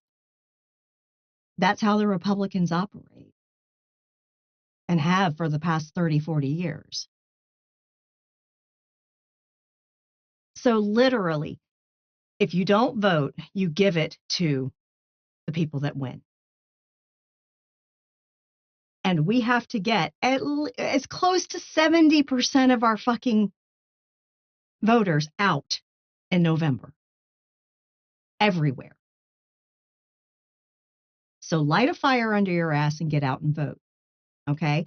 If your state allows early voting, make sure you do it. If your state allows mail-in voting, sign up for that shit. If you can sign up for permanent mail-in voting, fucking do that shit. Okay? Avoid the polls if you can in your state. If you can't, when you go to vote, make sure you're in line before the polls close. Because if you are in line before the polls close, legally, they have to allow you to vote.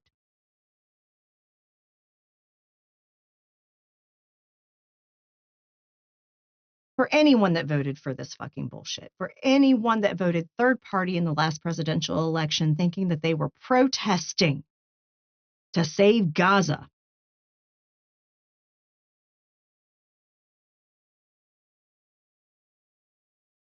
Have you seen the news? They aren't saved. It's still a genocide, y'all. And literally abstaining, more people abstained in the last presidential election than actually turned out to vote because they could neither vote for the fucking rapist and they couldn't vote for a woman of color either. That's what it tells me.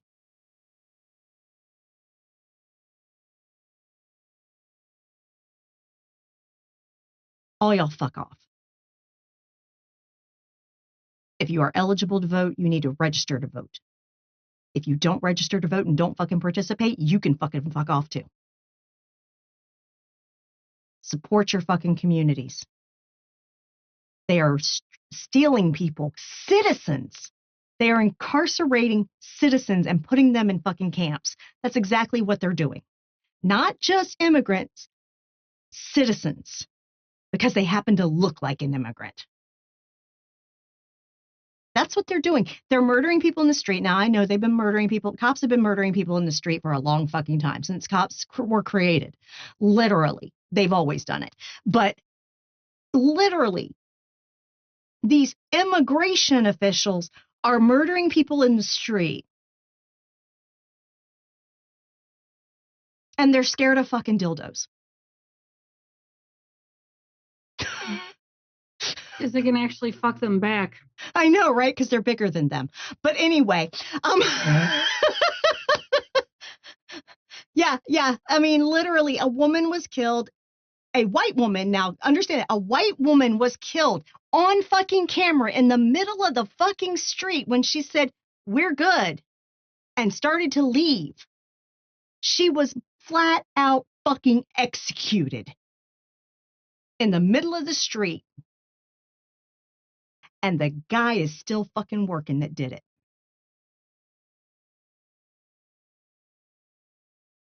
A male nurse got fucking stone cold executed in the middle of the goddamn street. And and literally the feds now are trying to fucking rout out anyone that fucking did like a memorial and shit for him in the government. That is what we have running our country. They don't care if they kill people. They don't care that destroying USAID that was helping people around the world has caused over, I think, 600 million deaths already.